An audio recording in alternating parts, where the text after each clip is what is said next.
विनाशाय श्रीकृष्णाय वयं नुमः। मूकं करोति वाचालं पङ्गुं लङ्घयते गिरिं यत्कृपातमहं वन्दे परमानन्दमाधवम्। वसुदेवसुतं देवं कंसचाणूरमर्दनं देवकी परमानन्दं कृष्णं वन्दे जगद्गुरुं। बोलो सच्चिदानंद भगवान की जय। गीता माता की जय।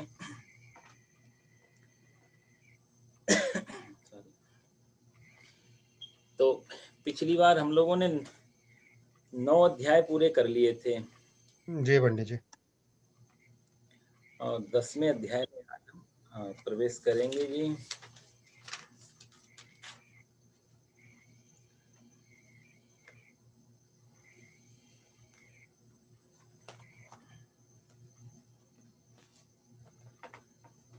तो 10वें अध्याय का नाम है जी विभूति योग।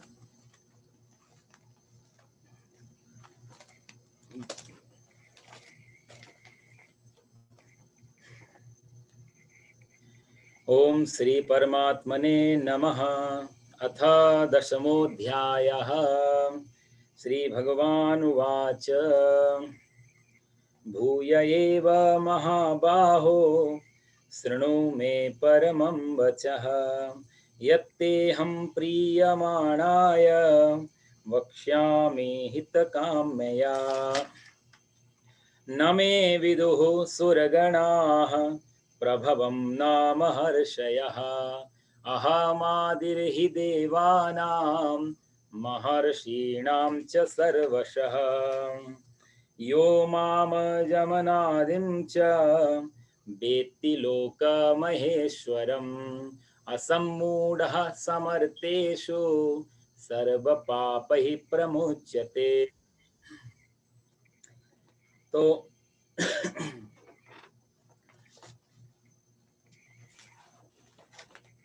यहाँ भगवान कहते हैं 10वें अध्याय में, अब तक भगवान ने अर्जुन को 9वें अध्याय में बताया था मन्मना भव मदभक्तो मद्याजी माम नमस्कुरु। हे अर्जुन, मेरे में मन को लगा, मेरा भक्त बन, मेरे को ही नमस्कार कर। कहने का अर्थ यह है कि जहाँ जहाँ अर्जुन की चित्त वृत्ति दौड़ रही थी कि शायद यहाँ कुछ रास्ता निकले, यहाँ कुछ, भगवान ने सब तरफ दौड़ते हुए जो मन है उसको अपने चरणों की तरफ लगाने की बात अर्जुन से कर रहे हैं कि दौड़े नहीं, कंफ्यूज ना हो। अर्जुन कितना समझ पाया ये तो आगे पता लगेगा। तो यहाँ से भगवान ने थोड़ा दिशा को मोड़ा, अपनी जो भगवान कह रहे थे उसके भाव को बदला है। यहाँ पे भगवान कहते हैं कि भूया एव महाबाहो, हे महाबाहो, हे अर्जुन। महाबाहो का अर्थ होता है, बाहो मतलब भुजावा और महा मतलब बड़ी। तो जो महान भुजा वाला है अर्जुन, कहते हैं अर्जुन की भुजाएं ना घुटने तक जाती थी, इतनी बड़ी भुजाएं थी अर्जुन। तो और ये हम शरीर विज्ञान में भी आता है कि भुजा यदि बड़ी हो तो ऐसा व्यक्ति बहुत ज़्यादा उत्साहित होता है, बहुत वीर होता है, सूर होता है, ऐसा बोलते हैं। तो अर्जुन को भगवान यहाँ महाबाहो शब्द से कहते हैं कि मैं, मेरे, परमम मतलब जो परम, वचः मतलब वचन, भूयः फिर से, भूया मतलब दोबारा, अगेन, एव शृणु यत् अहम प्रियमाणाय ते हितकाम्या वक्ष्यामि। मैं फिर से तेरे लिए कहूँगा, फिर से कहूँगा। जो अभी तक 9 अध्याय में भगवान कह चुके हैं उनको ही भगवान कहते हैं दूसरी तरीके से फिर से तेरे लिए मैं कहूँगा अर्जुन। क्योंकि अर्जुन को देखा होगा उन्होंने कोई असर नहीं है, बैठा ही हुआ है अभी, तो और ज़्यादा मेहनत करनी पड़ेगी और आगे बढ़ना पड़ेगा, ऐसा भगवान ने सोचा। तो भगवान ने कहा फिर से मैं तेरे लिए कहूँगा अर्जुन। क्यों कहूँगा? क्योंकि भगवान कहते हैं यह जिसे मैं प्रियमाणाय, मुझ में अत्यंत प्रेम रखने वाले, अर्जुन से भगवान कहते तेरा मेरे में बहुत ज्यादा प्रेम है, इसलिए मैं तेरे लिए सब कहूंगा, हित काम है और तेरे हित की। देखो प्रेम है तो भी मैं तेरे लिए कहूंगा, लेकिन उसमें भी तेरा जो हित होगा। कई बार हम लोग प्रेम होने की वजह से ऐसा काम भी बोल सकते हैं, जैसे बच्चों से ज्यादा प्रेम है और बच्चे कुछ गलत भी कर रहे हैं तो हम नहीं डांटते। तो भगवान ने यहाँ जो देखो दो चीजें, प्रिय माना है, तेरे में मेरा प्रेम तो है ही और तेरा मेरे में प्रेम है, लेकिन वही कहूंगा जिसमें तेरा हित भी हो। और वक्ष्यामि, ऐसा मैं कहूंगा तेरे लिए। और कहते हैं इसलिए क्योंकि न में विदु सुरगणा, क्या कहूंगा जो मैं कहने जा रहा हूं अर्जुन, वो नामे विदु सुरगणा, मेरे कहते हैं जो प्रभवम है, मेरा जो प्रकट होने को ना देवता जानते हैं, सुरगणा देवता लोग, विदु मतलब जानना, ना महर्षया ना महर्षि लोग जानते हैं, क्योंकि अहम मैं सर्वशः सब जगह सब प्रकार से, देवानाम मतलब देवताओं के लिए, और ऋषि महर्षि नाम महर्षियों के, सब का मैं आदि ही, मैं सब, अहम आदि, भगवान यह कहते हैं तो मैं सबका आदि मतलब सबसे, सबका मूल मैं हूँ, सबसे प्रथम मैं हूँ, सबसे पहले का मैं हूँ। इसलिए मुझे देवता भी नहीं जानते और महर्षि जन भी मेरे को नहीं जानते। यो माम जमनादिम च वेत्ति लोक महेश्वरम असम्मूढ़ा समर्थेषु सर्व पापै प्रमुच्यते। जो मनुष्य मेरे को अजम मतलब अजन्मा, अनादिम मतलब अनादि, अनादि का अर्थ होता है किसी चीज की शुरुआत होती है, उसी चीज की जिसकी शुरुआत होती है उसका एक बीच का टाइम भी आता है, मध्य, और जिसका मध्य आएगा उसका फिर अंत भी आएगा। अनादि का मतलब होता है जिसकी ना कोई शुरुआत है, ना मध्य है, ना अंत है, उसको बोलते हैं अनादि। तो भगवान कहते हैं मैं अनादि और अजन्मा, ऐसा जो लोग मेरे को जानते हैं, और लोक महेश्वरम, सारे लोकों का महेश्वरम मतलब होता है महान ईश्वर। महेश्वर दो शब्दों से बना है, महान ईश्वर। जो मेरे को जानता है ऐसा, उसके लिए सह मर्तेशु, मर्तेशु मतलब मनुष्यों में, उन पुरुषों में, उन मनुष्यों में, उन आदमियों में, असमूढ़ा, सम्मूढ़ा मतलब अज्ञानी, असमूढ़ा मतलब अज्ञानी, ज्ञानी। तो वो लोग, वो मनुष्यों में ज्ञानवान है, और सर्व पापै प्रमुच्यते, वो सारे पापों से मुक्त हो जाता है। तीसरे श्लोक में भगवान कहना चाहते हैं कि जो मेरे को जानता है कि मैं अजन्मा हूँ, जो मेरे को जानता है मैं अनादि हूँ, ऐसा व्यक्ति, और सर्वलोक महेश्वरम, सारे लोकों का, सिर्फ पृथ्वी का ही नहीं, जितने भी लोक हैं, अभी तो हम कोई ज्यादा जगह नहीं पहुंच पाए, लेकिन अनादि है सृष्टि, तो अब तो विज्ञान भी मानता है कि शायद हम कभी भी पूरा नहीं जान पाएंगे इस जो भी फैला हुआ है, क्योंकि जो भी जानने जाते हैं, एक क्वेश्चन सॉल्व करते हैं, चार क्वेश्चन नए आ जाते हैं विज्ञान के सामने, तो वो कभी शायद पूरा नहीं जान पाए। तो भगवान कहते हैं सर्वलोक महेश्वरम, सारे जगह जहाँ जहाँ सृष्टि है सबका मैं ही महान ईश्वर हूँ। ईश्वर का एक अर्थ होता है मालिक भी, ईश्वर का अर्थ होता है जिसके अंडर में सब कुछ रहे, तो उनका मैं ईश्वर हूँ। और ऐसा जो मेरे को जान लेता है, मान लेता है नहीं, जान लेता है, इस जानने और मानने की चर्चा भी हम आगे करेंगे। तो ऐसा व्यक्ति जानते ही तत्काल सर्व पाप ही प्रमुच्यते, सारे पापों से वो पार हो जाता है, यानी कि कोई पाप का दोष उसको नहीं लगता, सिर्फ जानते ही, कुछ भी करना नहीं है, और पाप तो हो जाता है, और सर्व पाप ही प्रमोचन। और वही कहे असमूढ़ा, वही व्यक्ति, असमूढ़ा मतलब वही ज्ञानी है असली दृष्टि में। ज्ञान का अर्थ यही, जो परमात्मा को भगवान श्री कृष्ण जो कह रहे हैं उसको अक्षरशः जान ले, वही सबका ज्ञानी भी है, ज्ञानवान है, और वही व्यक्ति पापों से मुक्त भी हो सकता है। तो तीन श्लोक भगवान ने जो यहाँ तीन बातें कही हैं, पहली बात तो भगवान कहते हैं कि मैं तेरे लिए भूया एव महाबाहो, पहले मैं तेरे लिए कहूंगा, वही दोबारा से कहूंगा। भगवान बहुत कोशिश कर रहे हैं अर्जुन के साथ, आप लोग देख ही रहे हैं 9 अध्याय तक कितनी लंबी चर्चाएं अर्जुन के साथ चल रही हैं, और कितना पेशेंस होगा भगवान के अंदर कि अर्जुन बदल जाए। क्यों? क्योंकि अर्जुन एक बहुत, कहा जाए तो बिल्कुल टॉप पे पहुंचा हुआ क्षत्रिय है, छोटा मोटा क्षत्रिय भी नहीं है ना। आप देखो तो महाभारत में भी एक दो जगह अर्जुन ने तो जान की बाजी लगा दी थी, उसको अश्वत्थामा को नहीं मार नहीं पाए की कंडीशन में उन्होंने प्रतिज्ञा ले ली थी अर्जुन ने कि मैं उसमें प्रवेश कर जाऊंगा, अग्नि में जलती हुई। अपने आप को न्यौछावर करना क्षत्रिय की बहुत बड़ी, कहा जाए तो असली क्षत्रियत्व है, जहां स्वयं की कोई चिंता ही नहीं हो। इसलिए क्षत्रिय कभी भी शरीर केंद्रित नहीं हो सकता, क्योंकि उसको प्राणों की परवाह उतनी नहीं होती जितनी आत्मगौरव की, स्वाभिमान की। असली क्षत्रिय प्राणों की बाजी लगा देता 1 मिनट में। मैंने आपको एक बार पहले भी सुनाया था कि अकबर के दरबार में 2 राजपूत आए सेवा के लिए। अकबर ने पूछा है वहां पे कि तुम क्या प्रूफ है कि तुम राजपूत हो, क्या प्रूफ है तुम असली क्षत्रिय हो। सिर्फ इतना पूछना था। दोनों ने तलवारें निकाल ली और एक दूसरे के पेट में घुसेड़ के दोनों मर गए।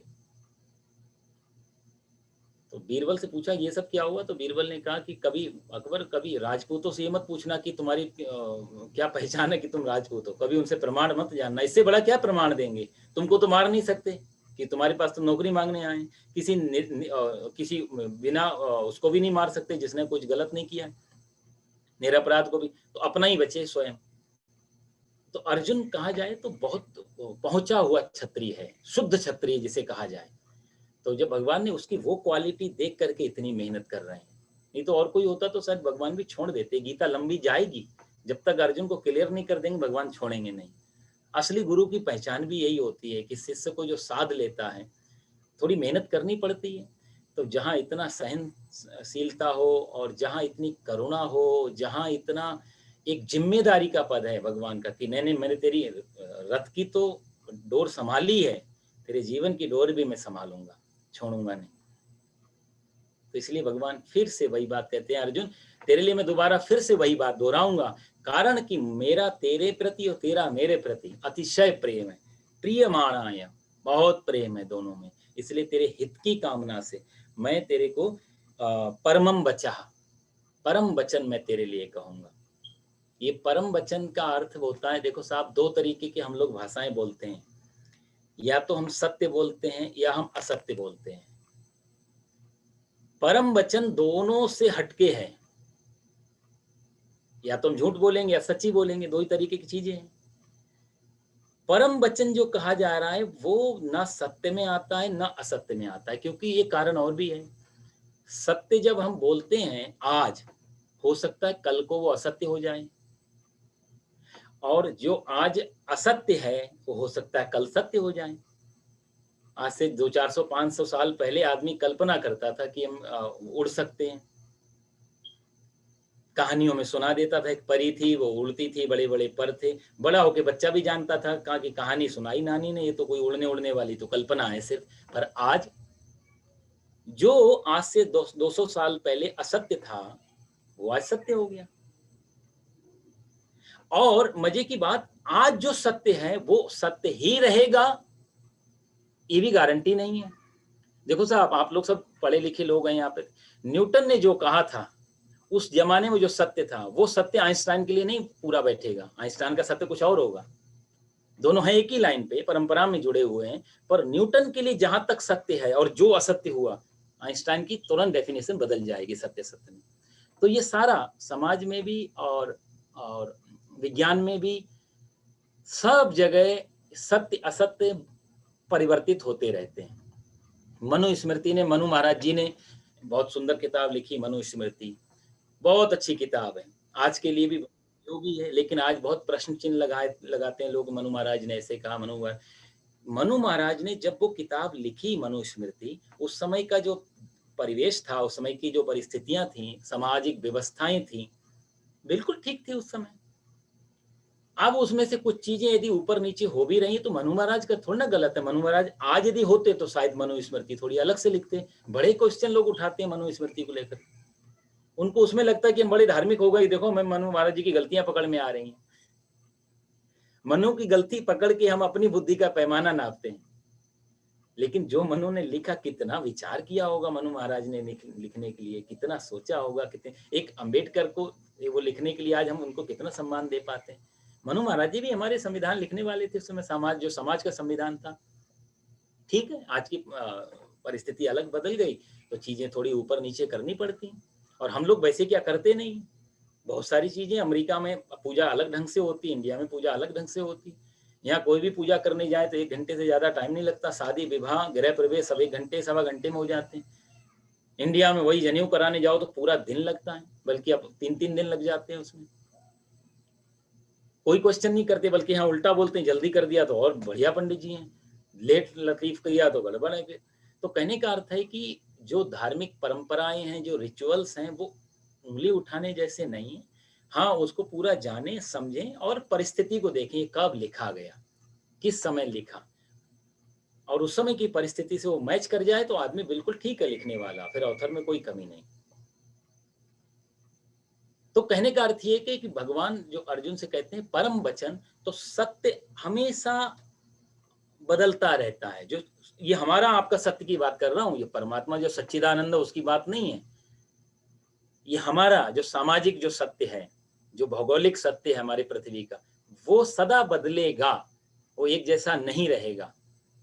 गुरु ब्रह्मा, गुरु विष्णु, गुरु देवो महेश्वरा, किसी ज़माने में सत्य था, पालन होता था। गुरु को देखते ही शिष्य जो है खड़ा हो जाता था, साष्टांग प्रणाम करने लगता था, सर्वस्व न्यौछावर होते थे। आज कोई टीचर ये अपेक्षा नहीं कर सकता कि गुरु ब्रह्मा, गुरु विष्णु, गुरु में देवो महेश्वरा माने। इतना भी करना मुश्किल हो जाएगा यदि इतनी बात भी रख ली तो। ह्यूमन राइट्स हैं, दूसरी चीज़ हैं, लोग प्रोटेस्ट में आ जाएँ, बड़ा मुश्किल है। तो कहने का अर्थ ये है कि आज से 100 साल पहले भी जो परंपराएँ थी वो सत्य थी। आज वो परंपराएँ उतनी सत्य नहीं हैं, आज वो अलग हो गई। आज जो सत्य है वो आगे भी नहीं रहेंगी। आज हम कितना ही चीज़ को मान के चलें, ये ऐसा करना चाहिए, हो सकता है कल को दुनिया बदल जाए, किस परिस्थिति में हम लोग पहुँच जाएँ। तो कहने का मेरा भाव ये था कि जो सत्य है और जो असत्य है हम लोगों का, वो सदा बदलता रहता है। इसलिए भगवान ने यहाँ परम वचन कहे हैं। परम वचन का अर्थ है कि सत्य से और असत्य से, क्योंकि अर्जुन से ही तो बात कर रहे हैं और भगवान जान रहे हैं कि समय आगे कलयुग भी आ रहा है, तेजी से बदलेगा समय। तो इसलिए भगवान ने कहा दोनों से जो पार है, जो ना कल बदला था, नो आज बदलेगा। पूरे संसार का रचयिता धर्म मान के चलता है, ईश्वर है, कोई शक्ति है, कोई पावर है। आज भी मानता था, लाख साल पहले भी मानता है, लाख साल के बाद भी मानना ही पड़ेगा। इसमें कभी कोई बदलाव नहीं आएगा। हाँ, नाम अलग दे सकता है, तरीके अलग हो सकते हैं, लेकिन जैसे मनुष्य है, एक ही जैसा पैदा होते ही चले आ रहा है। हजारों साल तक थोड़ा कद ऊपर नीचे होता रहेगा, थोड़ी शेप थोड़ी चेंज होती रहेगी। मनुष्यता कैसे हटाएंगे? तो कहने का अर्थ ये था कि ईश्वर जो है वो सदा रहेगा, क्योंकि उससे ही तो सारा कुछ बना हुआ है। तो ये परम वचन की बात है। देखो साहब, धर्म और विज्ञान ये दो चीजें होती हैं। विज्ञान जब मेहनत करता है तो उसके मेहनत का आधार जो होता है, जिसके साथ मेहनत माध्यम, वो होता है वस्तु, पदार्थ, मैटर के साथ काम करता है। वो आदमी कैसा है उसकी परवाह नहीं करता, इंसान कैसा है उसकी कोई परवाह नहीं विज्ञान को। जैसा है तुम वैसे रहो। मेहनत मैटर के साथ होती।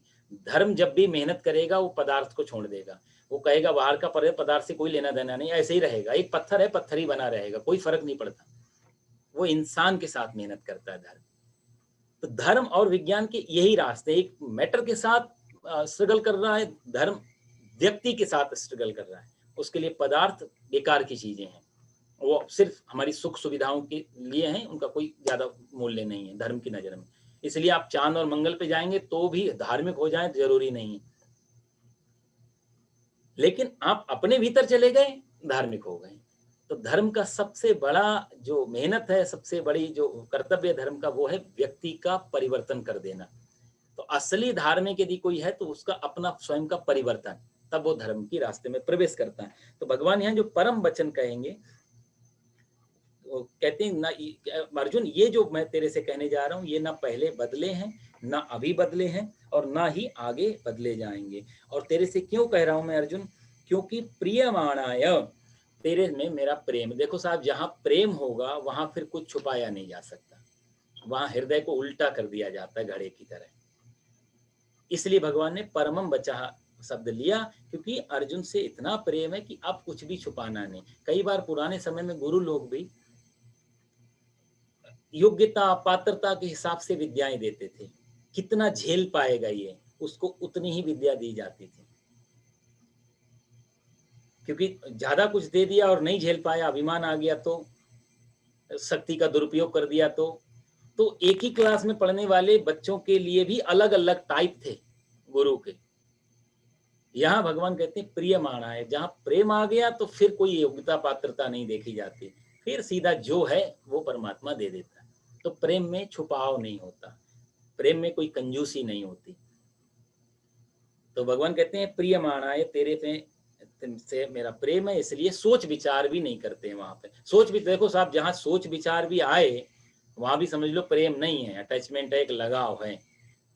प्रेम तो अंधा है, इसलिए लव इज ब्लाइंड ऐसी नहीं बोलते, उसका कारण ही यही है कि वहां सोच विचार भी कर रहे हो, चाहे वो पति पत्नी क्यों ना हो, चाहे वो पिता पुत्र क्यों ना हो, जहां सोच विचार भी है वहां प्रेम नहीं है। प्रेम जहां होगा वहां सोच विचार नहीं होगा, कोई क्वेश्चन नहीं उठता। तो भगवान ने कहा प्रियमाणा है तेरे लिए अर्जुन कहूंगा, और तेरे लिए हित काम्या, तेरे हित की कामना से, तेरे से प्रेम है तो ये नहीं कि मैं कुछ भी कर दूं। भगवान श्री कृष्ण ये भी कह सकते थे तेरे से बहुत प्रेम है, मैं स्वयं सुदर्शन चक्र लेके जाता हूँ, सबको मार देता हूँ, बात खत्म हो जाएगी।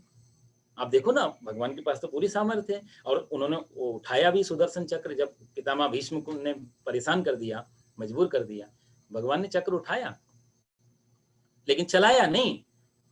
देखो पूरे युद्ध में इतने युद्ध भगवान ने लड़े हैं, कंस के साथ, जरासंध के साथ, दुनिया कालेवन के साथ में, कितने नरकासुर के साथ, जगह जगह भगवान ने बहुत युद्ध किए, लेकिन महाभारत में भगवान ने एक भी व्यक्ति को छुआ नहीं, मारा नहीं। और जबकि स्वयं युद्ध में थे, ये तो होते नहीं तब भी बात अलग थी, उस युद्ध में थे। और कहा जाए तो युद्ध के पूरे निर्णायक और कर्ता यही है। यदि उस युद्ध में कोई पाप हुआ है तो भी कृष्ण के सिर पे जाएगा, उस युद्ध में कोई पुण्य हुआ तो भी भगवान श्री कृष्ण के सिर पे जाएगा। मजे की बात। तो कहने का अर्थ यह है, इसलिए तो हमारे जो जैन संप्रदाय के लोग हैं, कोई यदि है तो आप बुरा मत मानना, जैन संप्रदाय में भगवान श्री कृष्ण को भगवान नहीं माना इन्होंने। उन्होंने कहा कि जिस व्यक्ति ने पूरा युद्ध करवा दिया, अच्छा भला युद्ध बंद हो रहा था, संघर्ष विराम था, सीज फायर बन रही थी, अच्छी खासी सब प्लानिंग चल रही थी, अर्जुन हट जाता, बाकी समझौता कर लेते लोग। पितामह भीष्म, कोई भी तो भाई, कौरवों की साइड से तो बड़े बड़े जो महारथी थे, ना पितामह भीष्म चाहते हैं, ना द्रोणाचार्य चाहते हैं, ना कृपाचार्य चाहते हैं, कोई भी तो युद्ध नहीं चाहता बड़े बड़े लोगों में। इधर से भी किसी की हमने कोई उत्सुकता नहीं थी युद्ध को लेकर के, ना भीम को छोड़ दिया जाए तो बाकी सब शांत थे बिल्कुल, जो हो रहा उसमें इन्वॉल्व है। भीम में थोड़ा एग्रेसिव था कि भीम ने कहा था कि मैं छीनूं, तो भीम कुछ बातें लगी हुई थी, भीम को उसके कारण अलग है। तो कहने का अर्थ है कि इतना सब कुछ शांत हो जाता यदि अर्जुन भाग जाता। तो जैन लोग कहते हैं कि इन्होंने भगवान श्री कृष्ण ने युद्ध करवा दिया सारा, इसलिए ये भगवान तो नहीं, बिल्कुल नहीं हो सकते। इसलिए जैन शास्त्रों में भगवान श्री कृष्ण को 7वें नरक में डाला हुआ है इन्होंने। अच्छा, बाद में मन को तो लगा होगा कि चलो यहाँ पर युद्ध किया, लेकिन बाकी तो इन्होंने बहुत अच्छे अच्छे काम किए थे। इधर रक्षा भी की ब्रजवासियों की, कभी उसकी रक्षा की, कभी इसको बचाया, कभी इतना अच्छा परोपकार भी किया, तो हम कुछ इनको फल भी तो दें, कुछ तो इनाम दें इनको। तो उन्होंने अपनी तसल्ली के लिए उसमें लिख दिया कि कृष्ण 7वें नरक में तो पड़ के सड़ेंगे, लेकिन जब ये सृष्टि का प्रलय हो जाएगा, दोबारा से सृष्टि बनेगी, सतयुग आएगा, तो हमारे पहले तीर्थंकर भगवान श्री कृष्ण ही होंगे। ये उन्होंने लास्ट में अपना लिख दिया। कहने का अर्थ ये वो नहीं है, क्योंकि कारण यह है कि जैन संप्रदाय का जो कसौटी है, जैन संप्रदाय की जो जो जो आधारशिला है वो है अहिंसा। इसलिए उनकी मजबूरी है कृष्ण को नरक में डालना। वो ये मान के राजी नहीं है कि कोई हिंसा करे और हमारा भगवान हो जाए, कोई हिंसा करे और हमारा पूजनीय हो जाए, कोई हिंसा करे हम उसको नमन करें, उसको आराध्य नहीं मान, क्योंकि कसौटी अहिंसा है ना। इसलिए भगवान श्री कृष्ण को वो नहीं डाल सकते, चाह करे भी उनके हृदय में रहेंगे, वो बात करेंगे गीता के ऊपर, महाभारत के ऊपर, भागवत के ऊपर, लेकिन वहां भगवान मानने में उनको तकलीफ हो ही जाएगी, क्योंकि अहिंसा उनका मेन की है धर्म की। अहिंसा परमो धर्म, जो चींटी को देख के भी उछल जाते हो, भगवान ऋषभ देव, जड़ भरत, आप देखो इनकी जो परंपरा में चले आ रहे हैं, एक चींटी भी आती थी तो उछल जाते थे बिल्कुल, 7-8 कदम देख के पृथ्वी पे चलते थे, जब एक कदम भी रखना हो तो 8 बार तो 8 कदम तो पृथ्वी देखते थे वो। 2 बार सोचते थे कदम रखना जरूरी है या नहीं है। इतना जो संभल के जिएगा, वो किसी इंसान की हत्या हो रही है और उसको कैसे सहन कर ले, तो मुश्किल हो जाएगा। तो कहने का अर्थ ये कि भगवान को वहां पर भगवान मानना उनके लिए मुश्किल हो जाता है। तो यहाँ भगवान कहते हैं अर्जुन से कि मैं तेरे लिए युद्ध तो भगवान कर सकते हैं, सबको 1 मिनट में युद्ध समाप्त हो सकता है भगवान यदि खड़े हो जाएं। लेकिन भगवान की आप देखो कितने बड़ी कृपा है कि जिसकी डोर पकड़ी उसी से लड़ाया, उसी को आगे किया, साथ में बने रहे हमेशा, अर्जुन से ही पूरा युद्ध करवाया भगवान। ये असली हित है। आप इस फिलॉसफी को थोड़ा गौर करें इस चीज पे कि असली हित वो नहीं था कि परमात्मा कहते तू बैठा मरी लगाम लेके और मैं युद्ध करता हूं। हम लोग होते तो हम लोग भी शायद यही करते, पावरफुल लोग होते तो हम कहते तुम बैठो मैं करता हूं। भगवान ने अर्जुन को आगे कर दिया कि तू ही कर, तेरा तेरा ही कर्तव्य है ये, मैं तेरे साथ हूं बस। हित काम्य, जो तेरे हित में है, जो तेरे काम की है, वही मैं तेरे को कहूंगा। और भगवान कहते हैं कि और क्या कहूंगा, जो नामे विदु सुरगणा, देवता लोग मेरे को नहीं जानते, महर्षि भी मेरे को नहीं जानते। क्यों नहीं जानते? कारण वही है कि साहब हमें जानने के लिए हमें उससे पहले होना तो चाहिए। भाई पिता पुत्र को जान सकता है, पुत्र पिता को कभी नहीं जान सकता। जाने का भी तो कोई कारण नहीं, कोई पिता नहीं है तो पुत्र कैसे होगा? तो संतान माता पिता को चाहकर भी पूरा नहीं जान सकते। तो ये सबका जो मूलाधार है वो तो वही ईश्वर है। तो महर्षि का भी मूलाधार वही है, देवताओं का भी मूलाधार है। हमने पहले भी गीता में भगवान ने कहा कि देवता हो, चाहे महर्षि हो, चाहे ज्ञानी हो, चाहे जो भी है, वो सब है तो बाद में, ईश्वर है पहले।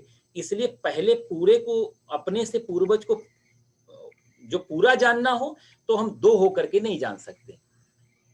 या तो हम एक हो जाएं तो बात खत्म हो जाती है, और यदि दो बने रहे तो जानना बहुत मुश्किल होगा। तो भगवान इसलिए कह रहे हैं, महर्षि कोई अपमान नहीं है महर्षि लोगों का, ना देवता लोगों का, वो इसलिए कहना चाहते क्योंकि जब तक महर्षि हैं, जब तक देवता हैं, अलग हैं, तब तक वो मेरे को नहीं जान सकते। क्योंकि जैसे आंख है साहब हमारे पास, अभी आंख का काम है देखना,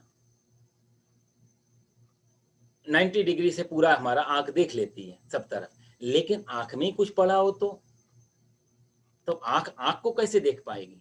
तो आंख सामने तो देख सकती है, यदि हम सोचे आंख पीछे साइड में देख ले, क्या हमारा मुश्किल है। भीतर क्या हो रहा है, अंदर क्या हो रहा है, जिस देखने वाली आंख पूरे संसार को दिखाती है पूरी जीवन भर, वो छोटी सी आंख की विंडो के भीतर में नहीं देख पाती क्या है क्या नहीं, कहाँ जाला लगा है। वही है कि न महर्षि देवता ये सब बाहर के हैं, ईश्वर इनसे पूर्वज है, ये मूलाधार है, मुख्य है। पहिया दिखाई देता है, उसमें जिसके ऊपर पहिया घूमता है वो कील कभी दिखाई नहीं देती। वृक्ष दिखाई देता है बड़ा, लेकिन वृक्ष जिस जड़ पे टिका है वो कभी नहीं दिखाई देता। और यदि जड़ दिखाई देने लग जाए तो फिर वृक्ष दिखाई देना बंद हो जाएगा थोड़े दिन में। वृक्ष का दिखना उस पे निर्भर है जो भीतर नहीं दिखती है जड़। पूरे का दिखना नहीं दिखने पे, इस पूरे संसार का भी यही नियम है, जो भी दिख रहा है, जो भी चल रहा है, जो भी, उसके पीछे कुछ तो ऐसा है जिस पे आधार लेकर के सब कुछ चल रहा है। और यदि हम सोचे कि सारा वृक्ष, यदि सोचे कि मैं ही खड़ा हूं और जड़ से मेरा कोई लेना देना नहीं, और जिस दिन जड़ कटी पूरा वृक्ष धराशायी होकर गिर जाएगा। तो ये सारा संसार, सारा कुछ, ये उस पे निर्भर है जो इसमें दिखाई नहीं देता है। वेदांत में आता है पटवत्यत्र ओतम प्रोतम, श्रीमद् भागवत में है, ओतम प्रोतम पटवत्यत्र विष्णु। कहते हैं ये विष्णु इस तरह समाये हुए हैं जैसे कि कपड़े में धागा, माले में धागा। जैसे यदि धागा निकाल लो तो कुछ भी कपड़ा, कुछ भी बचेगा, कुछ भी तो नहीं बचेगा। लेकिन अभी हमें कपड़ा दिखाई दे रहा है, कुर्ता पहना है, शॉल पहनी है, शर्ट पहनी, पैंट पहनी, ये है तो सारा धागे का कमाल। एक एक इंच भी ऐसी नहीं है इस पूरे कपड़े में जहां पर धागा ना हो। लेकिन हमें कोट दिखाई देता है, हमें शर्ट दिखाई देती है, हमें साड़ी दिखाई देती है, हमें पैंट दिखाई देती है। ज्ञानी को धागा दिखाई देता है, वो कहता है पैंट शर्ट ये सब नाम है, ये रूप है। नाम और रूप ये दो चीजें बाह्य हैं, ये उसका सपोर्ट लिए हैं जो इसका मूलाधार है। तो मूलाधार है धागा।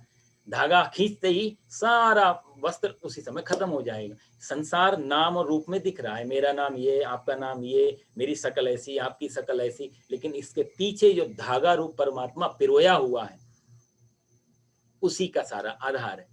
तो भगवान कहते हैं तेरे हित काम्य, इसलिए महर्षि मेरे को नहीं जानते, देवता भी नहीं जानते, क्योंकि वो उनका मैं पूर्वज हूं, इसलिए वो मेरे को कभी भी नहीं जान सकते।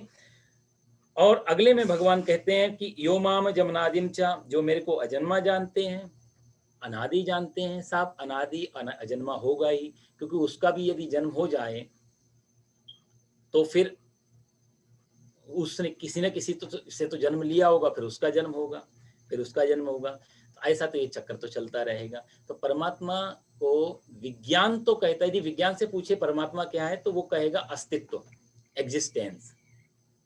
जिसको विज्ञान एग्जिस्टेंस कहता है, उसी को हमारा धर्म परमात्मा कहता है। ये सारी झगड़े ही खत्म हो जाए यदि इतनी सी बात समझ में आ जाए। ठीक है, मत मानो कृष्ण को, मत मानो राम को, मत मानो किसी और जो नाम और रूप के जो परमात्मा नहीं भी मान, एक चीज तो एग्जिस्टेंस को तो स्वीकार करेगा ना विज्ञान। बात ही खत्म। वेदांत में उसी को अस्तित्व कह दिया। तो अस्तित्व कब पैदा हुआ, अस्तित्व किससे पैदा हुआ, कोई उत्तर नहीं है, ना साइंस के पास ना धर्म के पास।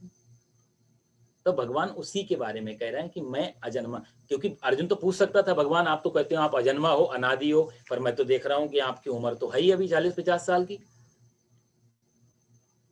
और आप आपके माता पिता हैं, अजन्मा कैसे हो गए? देवकी मैया ने आपके बर्थडे सेलिब्रेट किया था, यशोदा मैया ने किया था, आप तो मेरे सामने पैदा हुए हैं, बोल सकता था अर्जुन। लेकिन अर्जुन को भगवान कहां से ले जा रहे हैं कि मैं अजन्मा हूं? इसका अर्थ मैं ये शरीर में हूं कृष्ण के साथ, इसकी बात नहीं है कि इसका तो जन्म भी हुआ है, और इसका यदि जन्म हुआ है तो ये बड़ा भी हो रहा है, और बड़ा भी हो रहा है तो एक दिन ये भी खत्म होगा। तो प्रोटोकॉल तो मुझे भी फॉलो करना पड़ेगा जब शरीर में आओ। पर इसके अंदर एक चीज ऐसी है, ईश्वर तत्व, जो ना पैदा हुआ, ना मध्य है, ना आदि है, और ना अंत है, और ना ही उसका कोई जन्म होता है। अर्जुन को ये आज की डेट में कोई किसी से प्रश्न करे तो बड़ा मुश्किल होगा ये सहन करना और सुनना। हम कहेंगे क्या मजाक कर रहे हैं, लेकिन अर्जुन काफी कुछ आगे निकल चुका है, 9 अध्याय सुनाए हैं भगवान को, इसलिए इस तरीके से प्रश्न तो वो नहीं करेगा कम से कम। तो भगवान को इसलिए भगवान ने भरोसे से कहा कि अर्जुन मैं अनादि हूँ और अजन्मा हूँ, ना मेरा कोई जन्म होता है और ना ही मेरी कोई शुरुआत है, अस्तित्व की कोई शुरुआत नहीं है। और इस तरीके से जो जान लेता है अर्जुन, वही असली ज्ञानी है। बाकी चीजें दुनियादारी की जानना, ये सब ज्ञान के हाँ जानकारी में आ सकती है, नॉलेजेबल हो सकते हैं, हमारे पास नॉलेज बड़े सा, लेकिन जो परमात्मा को अनादि और जानना, जो जान लेता है तत्व से अच्छी तरह से, जो जान लेता है वो व्यक्ति तत्काल जानते ही सर्व पाप ही प्रमोच्यते, उसके पाप तत्काल नष्ट हो जाते हैं। और पापों को नष्ट करने का कोई तरीका भी नहीं है साहब, क्योंकि हम जितने भी कर्म करते हैं, चाहे धार्मिक काम करें, चाहे हम कोई गलत काम करें, अच्छे या बुरे, धार्मिक या धार्मिक, दोनों में पाप तो होगा ही, आप पाप को रोक नहीं सकते। धर्म को पूरा करने के लिए भी पाप हो जाते हैं साहब, हमें मालूम ना पड़े। अब मान लिया एक हवन ही करना है हमने, तो यज्ञ पुराने समय में लोग जमीन पे हवन कुंड लगाया, उस पता नहीं वहां कितनी चींटियां रहती थी, कितने चींटे रहते थे, खोदा हमने, लगाई ईंटें, फिर जो ईंटें जहां से पक के आ रही हैं उस भट्टे में कितने पाप हो रहे हैं, फिर जो सामग्री मिलाई जा रही है उसमें कहाँ कहाँ से तोड़ कितनी चींटे, हत्याओं का जिम्मेदार है वो सामग्री। जो लकड़ियां हम जलाते हैं, हालांकि यज्ञ शास्त्र में आता है कि लकड़ियों को लाओ, धो, धूप में सुखाओ, झाड़ो, फिर अग्नि में जलाओ। इतने नियम करने के बाद भी हिंसा तो हो ही रही होगी। जलाते समय, अग्नि जलाते समय कितने कीड़े कीट पतंग आके चले जाते हैं। संसार में ऐसा कोई काम नहीं है, अच्छा या बुरा, धार्मिक या धार्मिक, जिसको करने में पाप ना होता हो, जाने में अनजाने में पाप तो होता ही है। एक दान हम मान लिया करते हैं, तो दान में क्या है कि वो पैसा हमने नहीं बनाया, जहां से जितना इकट्ठा किया उसमें हमारी कितनी मेहनत थी, क्या सही में वो मेहनत का ही फल था हमारी, उतना ही जो हम करते। लेकिन ऐसा मेरा नहीं कि करना भी नहीं चाहिए, ना भगवान ऐसा कहेंगे, लेकिन भगवान बता रहे हैं कि पाप और पुण्य क्या है। तो पाप का फल दुख, पुण्य का फल सुख, ऐसा करके आता है। लेकिन जो अच्छे करने में भी पाप हुआ है, उसका भी फल कहीं ना कहीं मिलता है। अच्छे कर्म में, हाँ, उसका फल जो है थोड़ा जल्दी टल जाएगा, सहन शक्ति आ जाएगी, परमात्मा संभाल लेगा, लेकिन कटता नहीं। तो संसार में जो भी काम करेंगे पाप तो होगा, पाप से नहीं रुक सकते। तो सर्व पाप ही प्रमुच्यते जो भगवान ने कहा, वो इसलिए कहा क्योंकि जो ऐसा जान लेता वो पाप से मुक्त हो सकता है। सिर्फ क्यों हो सकता है? क्योंकि उसको अपना और पराया कुछ फिर लगता ही नहीं, कोई फर्क ही नहीं रह जाता वहां पर। फिर क्या फर्क पड़ता है मेरी गर्दन कटी कि मुर्गे की कटी? जहां इतना बराबरी हो जाए, इतनी समानता हो जाए, तो सर्व पाप है। फिर कोई पाप और पुण्य के दोनों क्षेत्र से, जब तक हम पुण्य चाहेंगे तब तक हमसे पाप भी होगा, पैरेलल चलेगा साथ साथ। और कोई पुण्यात्मा से पुण्यात्मा आदमी होगा, पापात्मा भी होगा, उससे भी कोई ना कोई पुण्य तो हो ही रहा होगा किसी ना किसी के प्रति। तो क्योंकि बुरा सा बुरा आदमी किसी ना किसी भलाई से तो भरा होता है, चाहे कॉर्नर में भराई हो, कहीं ना कहीं भलाई जरूर। तो शुद्ध शुद्ध पापात्मा खोजना मुश्किल है, शुद्ध पुण्यात्मा खोजना भी मुश्किल है संसार में। हम 100% ये आदमी गलत है ऐसा भी कभी नहीं, कुछ तो अच्छाइयां उसके अंदर भी होंगी। हिटलर, तैमूर, चाहे वो जितने भी लेनिन, इन सब के अंदर की अच्छाई नहीं, बहुत बहुत अच्छी अच्छाइयां भी हैं। हिटलर के बारे में तो मैंने सुना कि ये आदमी नॉनवेज नहीं खाता था, सुबह 4 बजे ब्रह्म मुहूर्त में उठ जाता था। अब बताओ ये अच्छाई नहीं तो क्या है? हमारे यहाँ साधना के लिए पहली कंडीशन ही लगाई जाती है, आहार शुद्ध करो, दिनचर्या शुद्ध करो। तो हर बुरे आदमी के अंदर कोई ना कोई अच्छाई होती है और हर अच्छे आदमी के अंदर कोई ना कोई बुराई आ ही जाती है। जो आदमी बहुत त्यागी होगा, अक्सर ऐसा होता है मनोविज्ञान में, बहुत त्यागी जो हैं लोग, वो आदमी अक्सर या तो क्रोधी हो जाएंगे या अहंकारी हो जाएंगे, क्योंकि वो जो ऊर्जा है वो हमने जहां से रोकी वो दूसरी तरीके से निकलेगी। यदि हमने धन से रोकी, पद प्रतिष्ठा से रोकी, मान मर्यादा से रोकी, इधर की ऊर्जा रोकी है, अहंकार में जाएगी या क्रोध में जाएगी, कहीं ना कहीं से रिलीज तो होगी ना वो। तो अच्छाई के अंदर बुराई, बुराई के अंदर अच्छाई, ये दो चीजें छुपी रहती है, इसलिए इसका नाम दुनिया है। द्वाभ्याम नेया दुनिया, दुनिया एवं दुनिया, जहां दो से मिलके जो बना हो वही दुनिया है। तो भगवान कहते हैं कि अर्जुन, इसको सर्व पापै प्रमुच, जो मुझे ऐसा जान लेता है वही आदमी सिर्फ पापों से मुक्त हो जाता है। और आगे भी भगवान इसी के बारे में चर्चा कर रहे हैं चौथे श्लोक में। बुद्धिर्ज्ञानम सम्मोहा, क्षमा सत्यम दमः शमः, सुखम दुःखम भवो भावो, भयम चा भयमेव च, अहिंसा समता तुष्टिस्, तपोदानं यशो यशः, भवन्ति भावा भूतानां मत्त एव पृथग्विदाः, महर्षयः सप्त पूर्वे चत्वारो मनवस्तथा, मद्भावा मानसा जाता येषां लोक इमा प्रजाः, एतां विभूतिं योगं च मम यो वेत्ति तत्त्वतः, सोऽविकम्पेन योगेन युज्यते नात्र संशयः।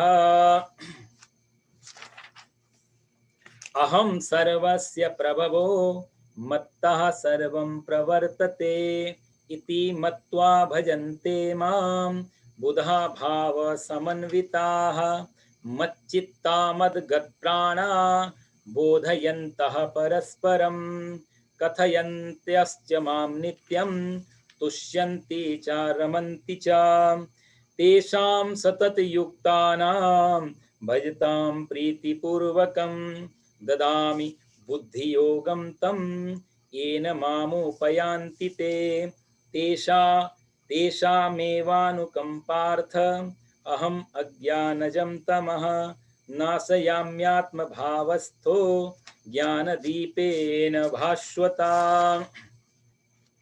यहाँ तक भगवान ने कहा है मच्चित्ता मद्गत प्राणा बोधयन्तः परस्परम।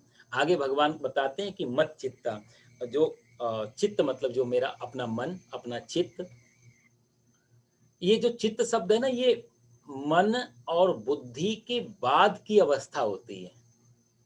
हम कई बार चित्त को मन के साथ जोड़ देते हैं, जहां मन और बुद्धि दोनों से आगे निकल गए वो होता है चित्त दशा। इसलिए भगवान को भी हमने चिदानंद रूपा शिवोहम शिवम, वो भी चित्त का ही एक परिपूरक रूप है। चिदानंद, चित्त शब्द प्रकाश में होता है। तो मन और बुद्धि, मन का काम है संकल्प विकल्प करना, मन का काम है हाँ या ना दोनों में विचार करना, और बुद्धि का काम है निर्णय लेना। जैसे हमने कोई काम करना है तो मन प्रीवियस स्टेज पे होता है, सोचता है करूं या ना करूं, इसके साइड इफेक्ट क्या है, इसके एडवांटेज क्या है, ये क्या भला है क्या बुरा है, ये मन करता रहता है। फिर बाद में बुद्धि निर्णय लेती है कि ठीक है ऐसा कर लो। एक ही चीज है पर अंदर ही इंटरनल चेंज आता है उसमें, तो उसके अपने अपने टाइप बदल जाते हैं। तो मन जहां का नाम है जहां तक कंफ्यूज्ड है, जहां कोई निर्णय नहीं हो पा रहा है, तब तक हमारा मन काम करता है। जब कोई डिसीजन ले लेते हैं तब बुद्धि काम करती है। तो ये दोनों चीजें दुनिया में संसार के लिए उपयोगी चीजें हैं, मन भी और बुद्धि भी, इसके बिना संसार नहीं चल पाएगा। लेकिन वही बात है, जो मन जो बुद्धि संसार के लिए काम की है, वो मन वो बुद्धि परमात्मा के लिए किसी काम की नहीं। मन और बुद्धि के बिना संसार में जाना और चलना और रहना बहुत मुश्किल है, लेकिन मन और बुद्धि के साथ परमात्मा की तरफ यात्रा करना असंभव है, क्योंकि वो दोनों अलग क्षेत्र हैं। इसलिए भगवान कहते हैं मन को और बुद्धि को अपना दुनियादारी के लिए रखो, वहां छोड़ के आओ। मेरे में आने के लिए मन और बुद्धि की जरूरत। हाँ, शुरुआत की बात अलग है कि मन लगा, बुद्धि लगाई, फिर हम तो क्योंकि थोड़ा जानकारी के लिए से, लेकिन जब प्रवेश हो जाए तब मन और बुद्धि को दोनों को त्याग देना पड़ता है। तो चित्त दशा आती है तीसरी, जो चित्त दशा हमको सीधा परमात्मा तक एक जोड़ने का एक सेतु का काम करती है, एक ब्रिज का काम करती है। वो चित्त हम संसार में नहीं लगा सकते, उसका काम नहीं। अक्सर ऐसा होता है कि हम लोग चित्त संसार में लगाने की कोशिश करते हैं, जहां प्रेम निकलता है, करुणा निकलती है, भाव निकलता है ना, ये सब चित्त के अपने अपने आधार हैं। प्रेम मन में नहीं होगा कभी भी, बुद्धि भी प्रेम नहीं कर सकती। इसलिए आप बहुत बुद्धिमान जो लोग देखोगे उनका उनके पास प्रेम नहीं होगा, करुणा भी बहुत कम होगी, बहुत तार्किक होंगे, लॉजिक होगा उनके पास में। तो मन और बुद्धि से तो दुनिया में काम किया जा सकता है, लेकिन प्रेम करुणा भाव इनमें देखो, चित्त में फिर क्वेश्चन भी नहीं रह जाते, मन बुद्धि में प्रश्न होते हैं।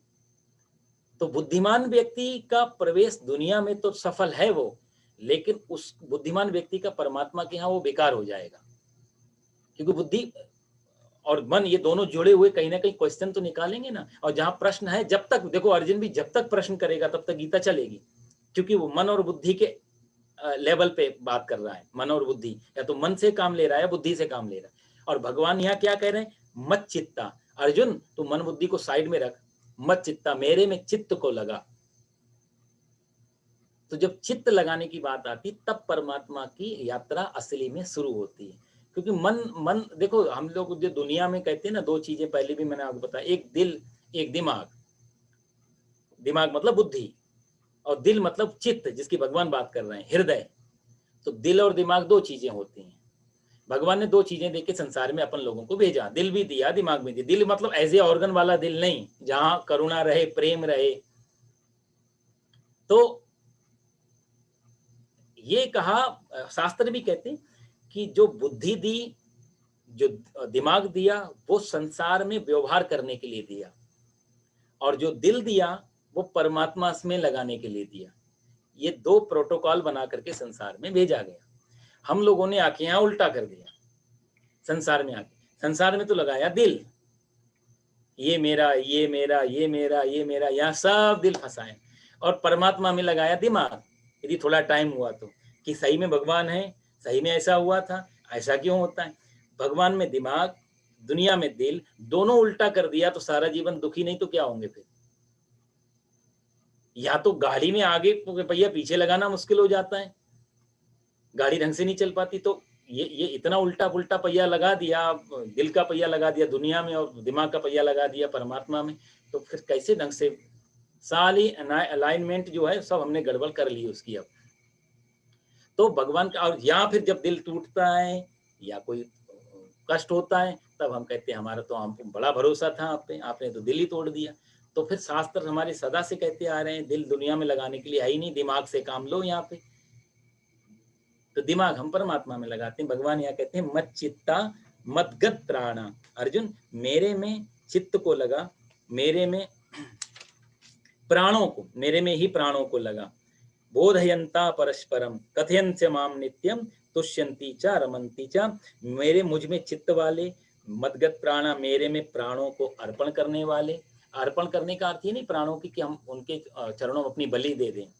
प्राण न्यौछावर मतलब समर्पण। भाई हमारे अंदर हमारे पास जो भी असली चीज है वो हमारा प्राण ही तो है। शरीर भी बीच में मेरे और मेरे शरीर के बीच में जो काम कर रहा है वो तो प्राण है, जो मेरे को और मेरे शरीर को जोड़े हुए हैं। एक बार प्राण चला गया, प्राण शांत हो गए, तो आत्मा अलग और शरीर अलग। इसलिए भगवान कहते कि पुल जो बीच में जो ब्रिज बनाया हुआ है तुमने तुम्हारे शरीर के बीच में, वो मेरे को अर्पण कर दो। तो वो मदगत प्राणा परस्परम आपस में बोधयंता और कथयंता, उनका कथन करते हुए, नित्यम नित्य निरंतर, तुष्यंती चा रमंती चा, जो संतुष्ट रहते हैं। और कहने का मतलब भगवान की जो चर्चाएं करते हैं, भगवान की जो कथा कहते हैं, सत्संग जो करते हैं, ऐसे लोग नित्य निरंतर, वो लोग कैसे होते हैं? वो मेरे में चित्त लगाए हुए होते हैं, मेरे में ही प्राण न्यौछावर किए हुए होते हैं, इसलिए मेरी कथा करते हैं। दोनों का एक ही भाव है। जो मेरी चर्चा करते हैं, मेरी कथा करते हैं, उनका चित्त और उनके प्राण मेरे में अर्पण होते हैं। या फिर मेरे में चित्त और प्राण जो अर्पण किए हुए हैं वो फिर मेरे में ही मेरी कथाओं को करते रहते हैं। और उनका स्वभाव कैसा हो जाता है? तुष्यंती चा रमंती चा, संतुष्ट भी रहते हैं।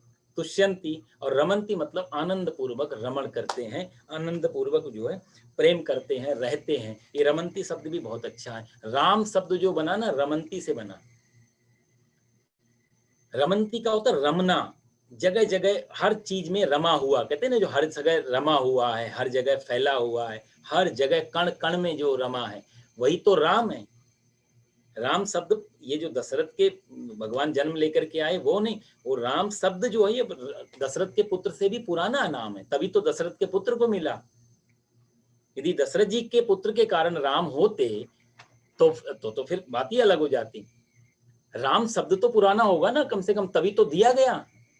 तो राम शब्द का अर्थ यही होता है जो जो रमण कर रहा है, जो सब में रमा हुआ है, सब में। जैसे मैंने आपसे कहा माला मोती दिखाई देते हैं पर धागा दिखाई नहीं देता, तो भीतर जो पोया हुआ है, जिसको नानक जी कहते हैं ना, एक नूर से सब जग उपजिया, गुरबाणी में, एक नूर से सब जग उपजिया। तो वो जो नूर है उसी का नाम तो राम है, वही रमंती, रमंती इति राम।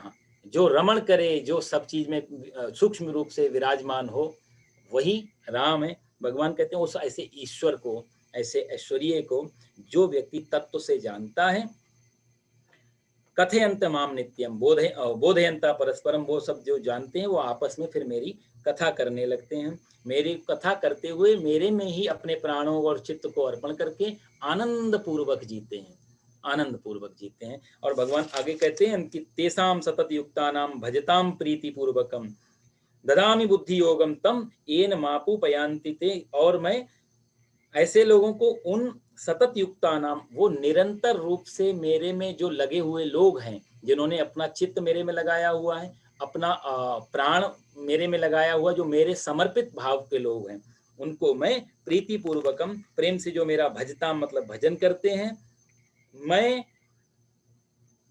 बुद्धि योगम, उस बुद्धि योग को दे देता हूं जिससे उनको मेरी प्राप्ति हो जाती है। जो मेरे में लगातार लगे हुए हैं, देखो साहब वैसे भी जो लगे हुए जाएंगे तो वो वहीं पे, लेकिन भगवान यहाँ फिर भी कहते हैं कि उनको मैं दे देता हूं, का अर्थ यही हुआ कि उसकी कृपा तो रहती है लेकिन उनकी पात्रता हो जाती है, वो पहुंचेंगे ही। परमात्मा नहीं भी चाहे तो भी उन्होंने वहीं पहुंचना है।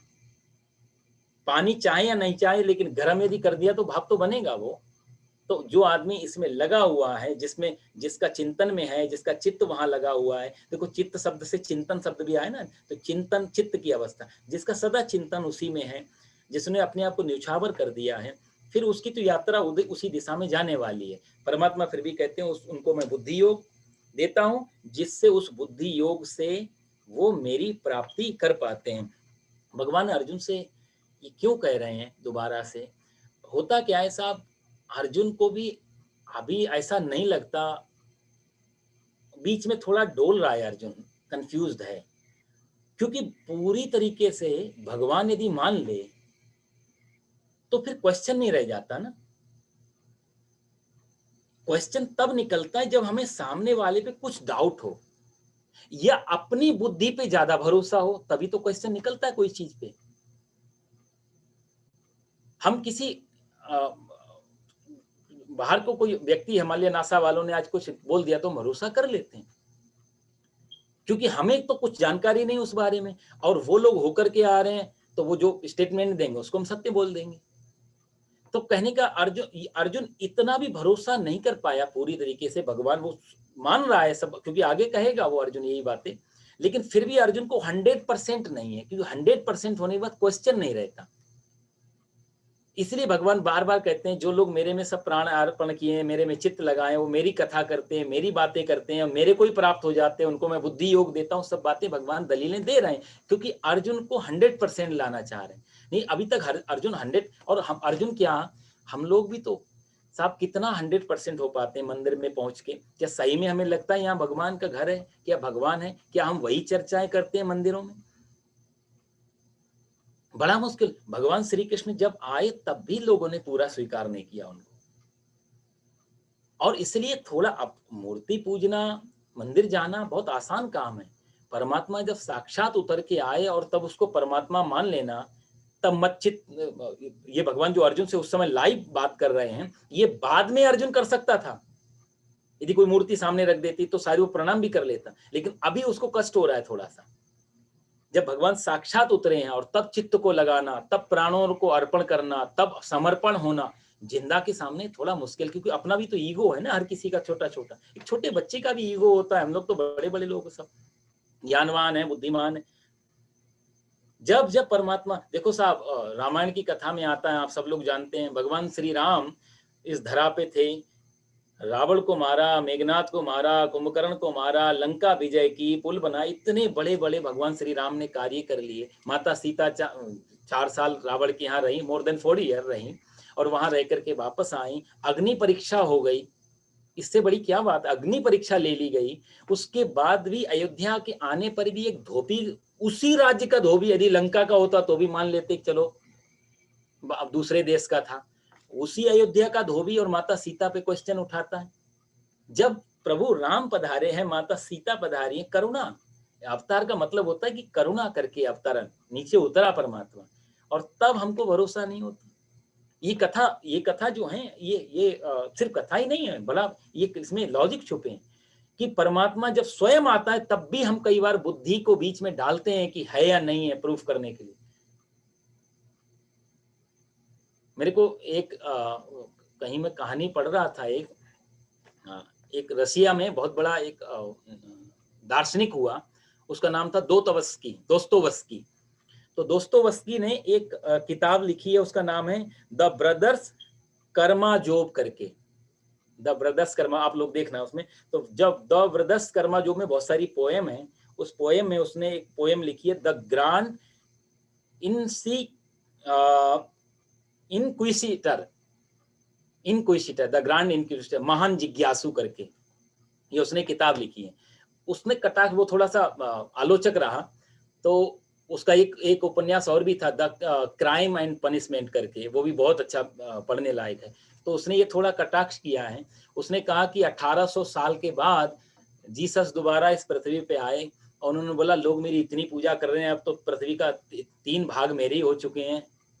भाई, तो मेरा तो बड़ा सम्मान हो, उस समय मैं गया था तो मेरा अपना कोई नहीं था, यहूदी थे सामने, लेकिन अब तो सब मेरे ईसाई हैं, शायद मेरी ज्यादा इज्जत होगी, एक बार जाके देखता हूँ। ये दोस्तोवस्ती का बहुत अच्छा उपन्यास है।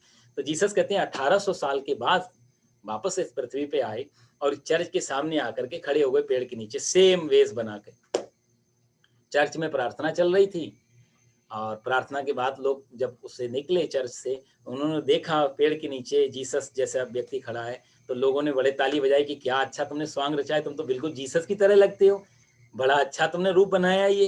तो जीसस ने बोला नहीं नहीं, मैं और कोई वेश नहीं बनाया, मैं स्वयं जीसस हूँ। तो लोग बोले देखो फालतू की बात मत करो, तुम्हारा ठीक है स्वांग अच्छा है, नाटक अच्छा कर लेते हो, लेकिन ये सब बातें मत करो ऐसा। बहुतेरा समझाने का प्रयास किया, भीतर से पादरी भी निकल के आया, उसने भी, उसको बताया लोगों ने। अब पादरी खड़ा है, जीसस खड़ा है, लोग खड़े हैं, तो लोग पादरी को नमस्कार कर रहे हैं, जीसस को नहीं, उसके सामने कटाक्ष है। जब बहुत कुछ समझाया है, उस पूरे अच्छी कथा उसमें जाती है आगे, बहुत कुछ समझा, नहीं माने तो लोगों ने उठा करके जीसस को उसी जो चर्च का हॉल था उसमें बंद कर दिया, ताला मार दिया उसने। जीसस को बड़ा बुरा लगा कि देखो ये तो अपने लोग थे, उस समय तो पत्थर मारने वाले, सूली देने वाले यहूदी थे, ये तो मेरे अपने हैं, मेरी भगत, ये क्या हो रहा है? सब लोग चले गए बंद करके। तो दोस्तोवस्की बोल लिखता है उसमें कि रात्रि में एक प्रकाश हुआ, सामने से कोई आ रहा था, दरवाजा खुला, तो जीसस ने देखा कि ये तो पादरी है उसी का। तो उसको बुला करके जब वो आया सामने तो उसने जीसस ने कहा कि तुमने भी नहीं पहचाना, चलो वो लोग तो अज्ञानी है, मैं मानता हूँ, तुम तो मेरी पुजारी हो, तुम भी नहीं पहचान पाए। तो पादरी ने बोला देखो मैंने तुम्हें पहचान लिया और मैं जानता हूँ तुम असली जीसस हो, पर तुम्हें समय आने की जरूरत ही क्या है, तुम्हारा सारा काम तो हम कर रहे हैं, जो भी तुम बोल के चले गए सब काम धंधा निपट रहा है, तुम क्यों बीच में, और फालतू में दोबारा से फिर उपद्रव चालू हो जाएगा।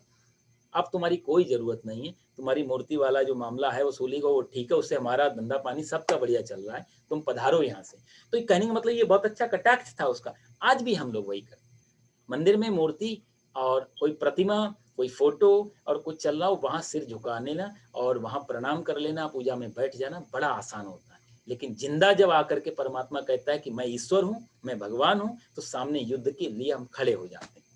मैं दुर्योधन कौन है, कोई मुसलमान तो नहीं था, दुर्योधन कोई यहूदी भी नहीं था, सबके सब कट्टरपंथी अपने हिंदू धर्म था उस समय, सनातन धर्म, खड़े हो गए सामने। ये ईगो बहुत खतरनाक चीज होती है। तो कहते हैं कि भगवान कहते हैं कि ऐसे लोग जो मेरे में प्रीति रखते हैं उनको मैं, और जो मेरे को अर्पण कर पाते हैं, परमात्मा भी वहीं झुकता है जितना हम झुकते हैं। कहते हैं ना, दो कदम हम चलते हैं तो दो कदम वो भी चल के आता है।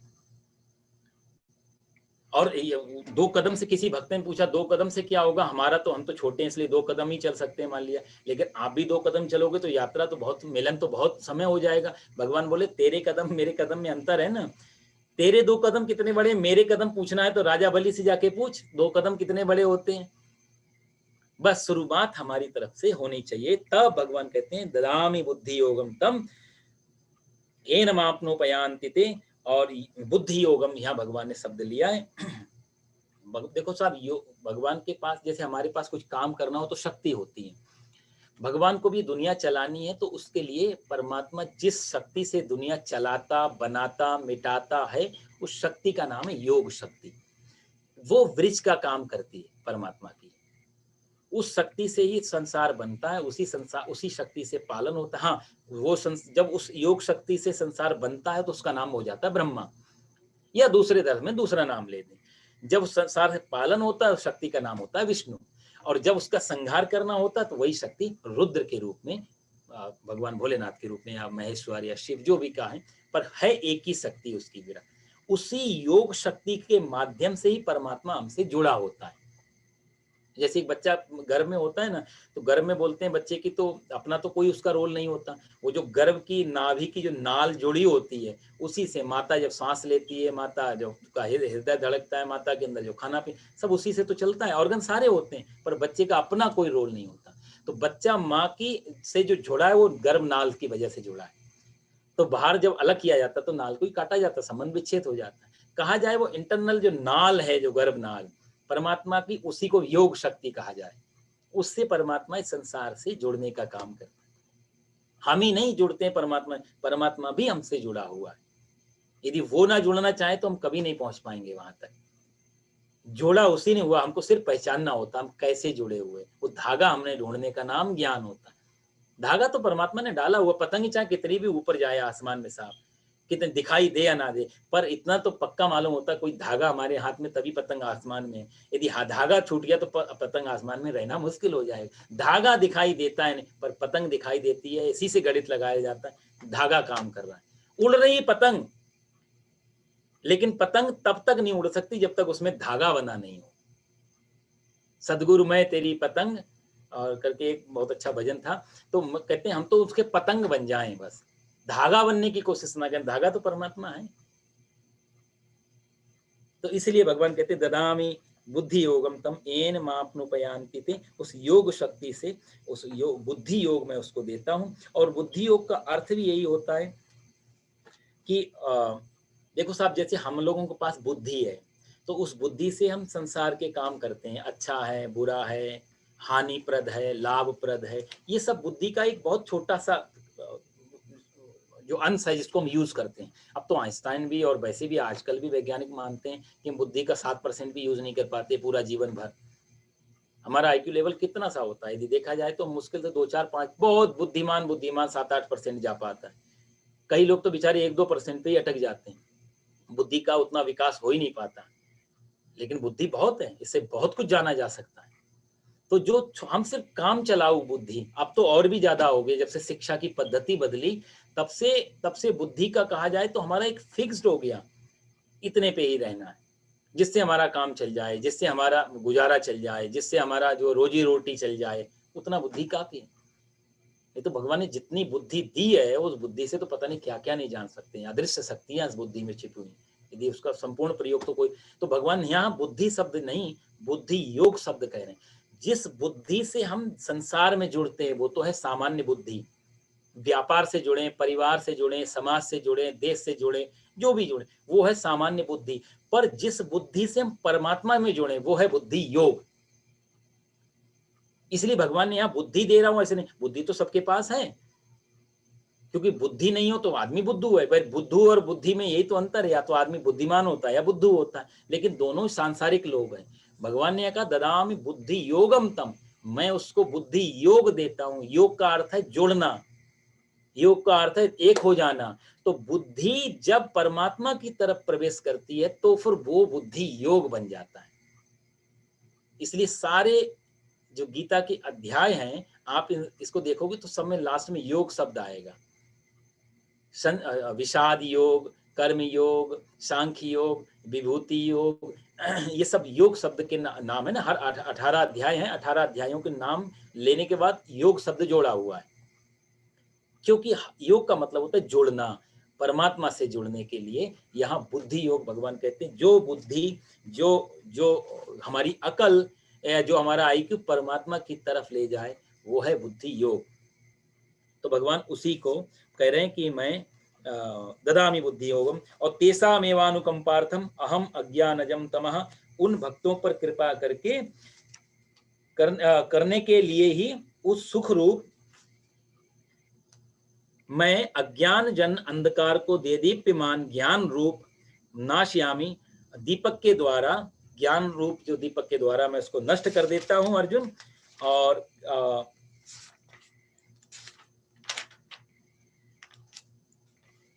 11वें श्लोक में भगवान कहते हैं नाश्यामात्म भावस्तो ज्ञान दीपेन भास्वता, उसको मैं नष्ट कर देता हूं। यहाँ भगवान अपने आप को इसलिए जोड़ रहे हैं क्योंकि बार बार भगवान अर्जुन से यही कहना चाहते हैं कि प्रयास तो तेरा रहेगा, फल मेरा रहेगा।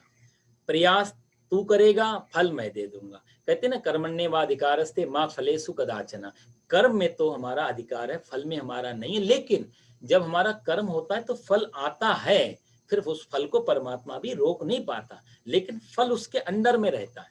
मान लिया हमने कोई क्राइम कर दिया तो फिर उस क्राइम का क्या फल आना वो तो हमारे हाथ, वो तो जज तय करेगा, पुलिस तय करेगी, कोर्ट कचहरी तय करेंगे। लेकिन हम ऐसा नहीं कर सकते कि वो लोग देते हैं, उन लोगों का कर्तव्य है फिर वो हमें देना, उसका जो भी फल बनेगा। तो परमात्मा भी ऐसे ही, फिर फल परमात्मा से ही निकल के आता है, मालिक वही है फल देने का, लेकिन कर्तव्य का हमारा रोल मुख्य हो जाता है, हम करते क्या है।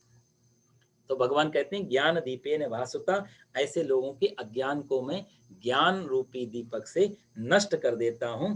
और भगवान कहते हैं यहाँ पर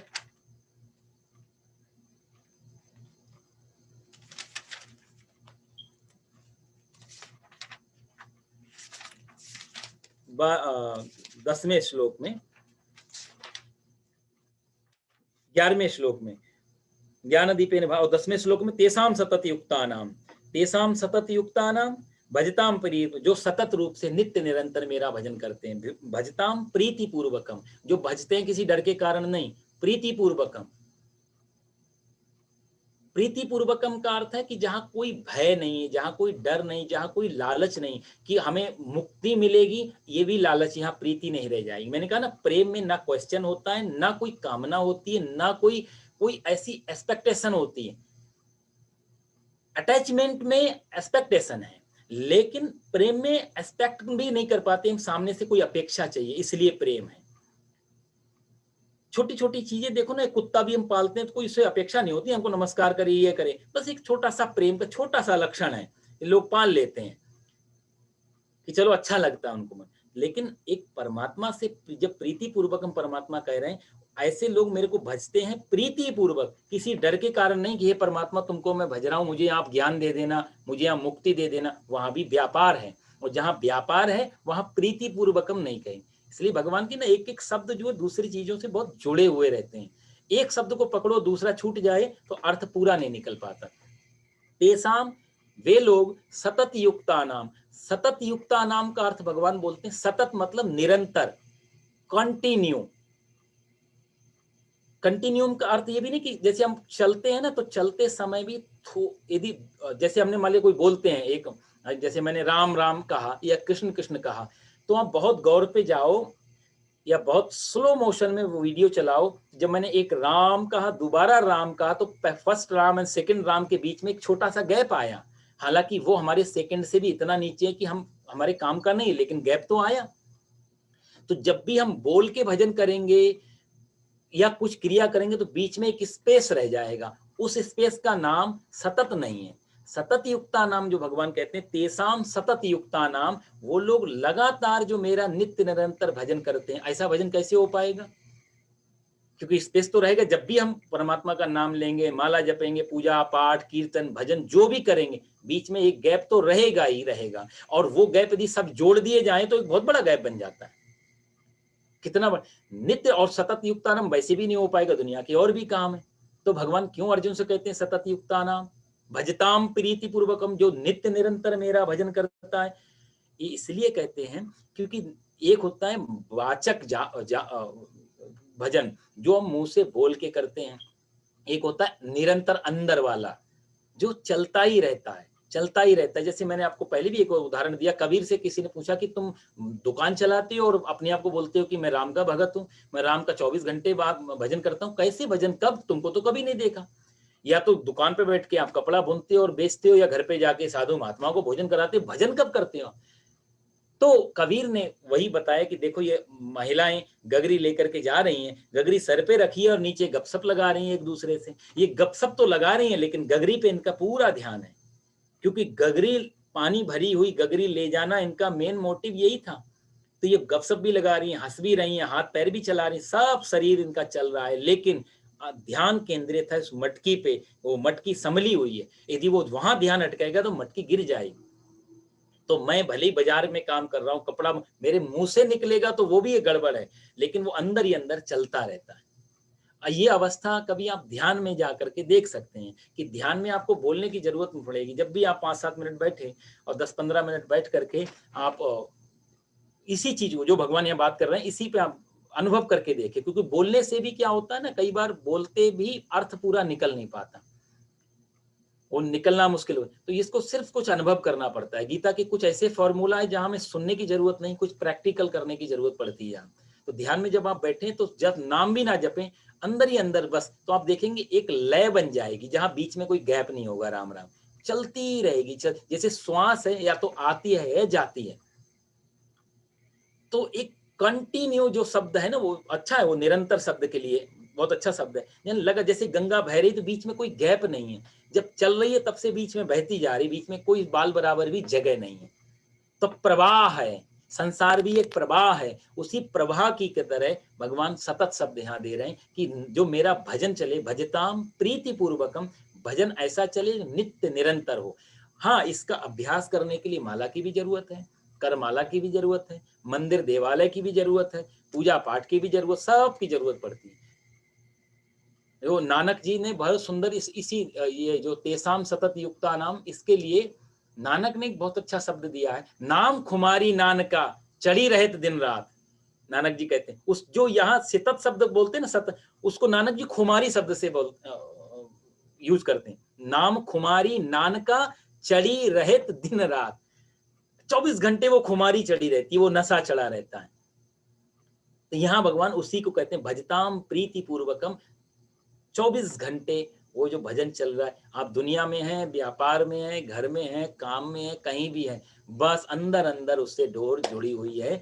ऐसे लोगों के लिए मैं ददामि बुद्धि योगम, ऐसे लोगों को मैं बुद्धि योग प्रदान करता हूँ। तो भगवान ने कुछ शर्तें बताई यहाँ पर कि जो मेरे में मन लगाते हैं, मेरे में चित्त लगाया हुआ है जिन्होंने, मदगत प्राणा, मेरे को में जिनके प्राण यानी कि जो मेरे पे समर्पित हैं, जहाँ मेरे अलावा कोई दूसरा उनके लिए कोई ऑप्शन नहीं है, ऐसे लोगों के लिए मैं, और जो जो मेरी कथा करते हुए ऐसे लोग और आनंदित होते हैं। तुलसीदास जी ने साहब देखो रामायण लिखी ना, रामचरितमानस शुरू में ही लिख दिया उन्होंने, क्योंकि कई बार उनको लगा नास्तिक पढ़ के क्वेश्चन उठाएंगे, क्यों लिखा, क्या जरूरत थी, पहले से वाल्मीकि रामायण है तो ये वो।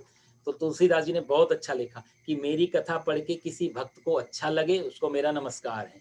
किसी भक्त के लिए कोई इससे साधना हो जाए, काम हो जाए, तसल्ली हो जाए, आनंदित हो जाए, प्रेम मिले, सुख मिले, कोई कामना पूरी, सबको नमस्कार है। लेकिन कुछ उनको लगा कि शायद कुछ नास्तिक भी होंगे, क्यों लिखी, उनके लिए भी एक लाइन में उन्होंने उत्तर लिख दिया, स्वांता सुखाय तुलसी रघुनाथ गाथा। यदि किसी को नहीं भी अच्छी लगे तो सुनो, तुलसीदास जी अपने मन की सुख प्रसन्नता के लिए, स्वांता सुखाय, स्वयं के सुख के लिए, स्वयं की शांति के लिए तुलसी रघुनाथ गाथा, मैं रघुनाथ जी की रचना कर रहा हूँ, रघुनाथ जी की गाथा लिख रहा हूँ। कितना अच्छा भाव, अपने अपने अपने पर। जो आदमी अपने को प्रसन्न नहीं करे वो दूसरे को प्रसन्न भी नहीं कर सकता साहब। एक परेशान आदमी दूसरे को कैसे सुखी कर पाएगा, सोचने जैसी बात है। खुद डूबे हुए हैं, दूसरे को कैसे पार निकालेंगे भाई। बाहर डूबते हुए बचाने के लिए खुद तो बाहर होना चाहिए। तो तुलसीदास जी कहते हैं कि स्वांता सुखाए, पहले मैं अपने आप को और उससे मेरे को प्रसन्नता मिली है। तो यदि उसको मेरी बात मान के कोई पढ़े और प्रसन्न हो जाए तो उसका तो भला है ही, पर यदि किसी को लगता है कोई क्वेश्चन भी है तो वो ना पढ़े, ये मैंने अपने प्रसन्नता के लिए देखी। भगवान उसी के लिए कहते हैं कि जो तुष्यंती चा रमंती चा, जो तुष्ट होते हैं, संतुष्ट होते हैं, आनंदित होते हैं, और रमंती मतलब रमण करते हैं, जो रमे रहते हैं मेरे में ही, ऐसे लोगों के लिए मैं बुद्धि योगम, और उसको मैं बुद्धि योग प्रदान करता हूँ, बुद्धि प्रदान नहीं करता हूँ। कई लोग इसका अर्थ ना बुद्धि दे देते कि भगवान फिर बुद्धिमान बना देता है, भगवान बहुत ज्यादा उसकी बुद्धि अच्छी हो जाती है। नहीं नहीं नहीं, गीता इतनी हल्के लेवल की बात नहीं करेगी। और बिना भगवान के भी, ये गीता को बिना पढ़े भी आज आप देखो तो दुनिया में बुद्धि की कमी नहीं है। पिछले 150-200 सालों में हमने बुद्धि का बहुत बड़ा विकास कर लिया साहब। 100-150 सालों में बुद्धि का इतना बड़ा विकास हुआ, इतना शायद पिछले हजारों सालों में नहीं हुआ। क्या क्या नहीं बना लिया हम लोगों ने, कंप्यूटर बनाए, प्लेन बनाए, रॉकेट बनाए, मिसाइल बनाई, परमाणु बम, अणु की खोज 1800 साल पहले, यदि 1800 क्या 2000 साल हो गए अब तो हेराक्लुत को गए हुए। हेराक्लुत से लेकर के 526 बीसी, हेराक्लुत से उस समय अणु की, एटम की रिसर्च शुरू हुई और खत्म कहाँ पे आगे हुई आप देखो, 2-2,500 साल में जाके खत्म हुई। तो बुद्धि का कितना बड़ा विकास हमने हमारे पास है अभी। आदमी पहले से ज्यादा बुद्धिमान है, बहुत ज्यादा। यदि यदि महात्मा बुद्ध को भी मैट्रिक का एग्जाम देना पड़े तो फेल हो जाएंगे, 20 बार फेल होंगे, उनके पास नहीं है ये मैट्रिक पास करना। लेकिन वो बुद्धि योग से जुड़े हुए जिसकी भगवान बात कर रहे हैं। यदि आदि शंकराचार्य को भी बुलाया जाए तो सार हमारे वो कंप्यूटर नहीं चला पाए, वो आईफोन नहीं चला पाएंगे, लेकिन वो बुद्धि की जरूरत ही नहीं रही, फिर भी हमारे पूजनीय सम्माननीय बन गए ये महात्मा लोग। तो बुद्धि की कमी आज नहीं है, लेकिन आज से पहले आदमी इस बुद्धि का सहारा इतना ज्यादा नहीं था, बुद्धि योग से जुड़ा हुआ, जहाँ शांति का रास्ता निकलता है, जहाँ से प्रेम का रास्ता निकलता है, जहाँ पर कहा जाए तो जो तुष्यंती रमंती जो शब्द भगवान यूज कर रहे हैं वो आजकल की दुनिया, ना हम कहीं रम पाते हैं ना किसी से संतुष्ट हो पाते हैं। भगवान कहते हैं तुष्यंती मतलब जो संतुष्ट रहता है, जो तोष है। जैसे हम खाना खाते हैं ना, तो खाना खा के 3 चीजें चलती हैं, तुष्टि पुष्टि। एक तो पेट में जब खाना जाता है तो जो भूख लगी है वो क्षुधा निवृत्ति करने, मतलब भूख को भी मिटाता है वो खाना। तुष्टि, संतुष्ट भी होता है जो भूख की प्यास है। एक तो भूख, जो भूख है उस भूख को कम करता है, एवरी ग्रास जितने खाते हैं भूख को कम करता है। दूसरा एक वही ग्रास जो जो पेट में खाली जगह है उसको भी भरता है।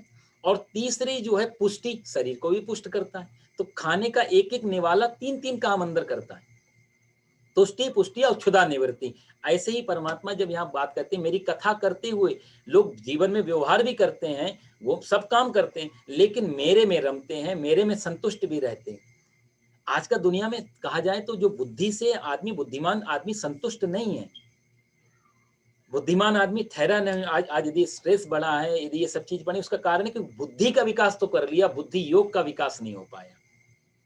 और बुद्धि सदा सदा, जितना मैंने आपसे कहा ना, जितना ज्यादा बुद्धि, यदि बुद्धिमान आदमी सफल नहीं हो और बहुत ज्यादा बुद्धिमान, तो पागल हो जाएगा। ज्यादातर लोग एक बुद्धि की चरम सीमा पे पहुंचने के बाद में पागल हो जाते, तो उसका यही अर्थ, ये आश्चर्य नहीं है उसका, क्योंकि वो झेल ही नहीं पाए उस चीज को, वो सफलता जो कल्पना करके बैठी हुई थी। तो बुद्धि कई बार पागल कर देती है इंसान। यहाँ भगवान बुद्धि योग की बात करते हैं। बुद्धिमान तो पहले भी थे, और पहले से ज्यादा अब ये 19th सेंचुरी और 20th सेंचुरी बहुत ज्यादा बुद्धिमान है।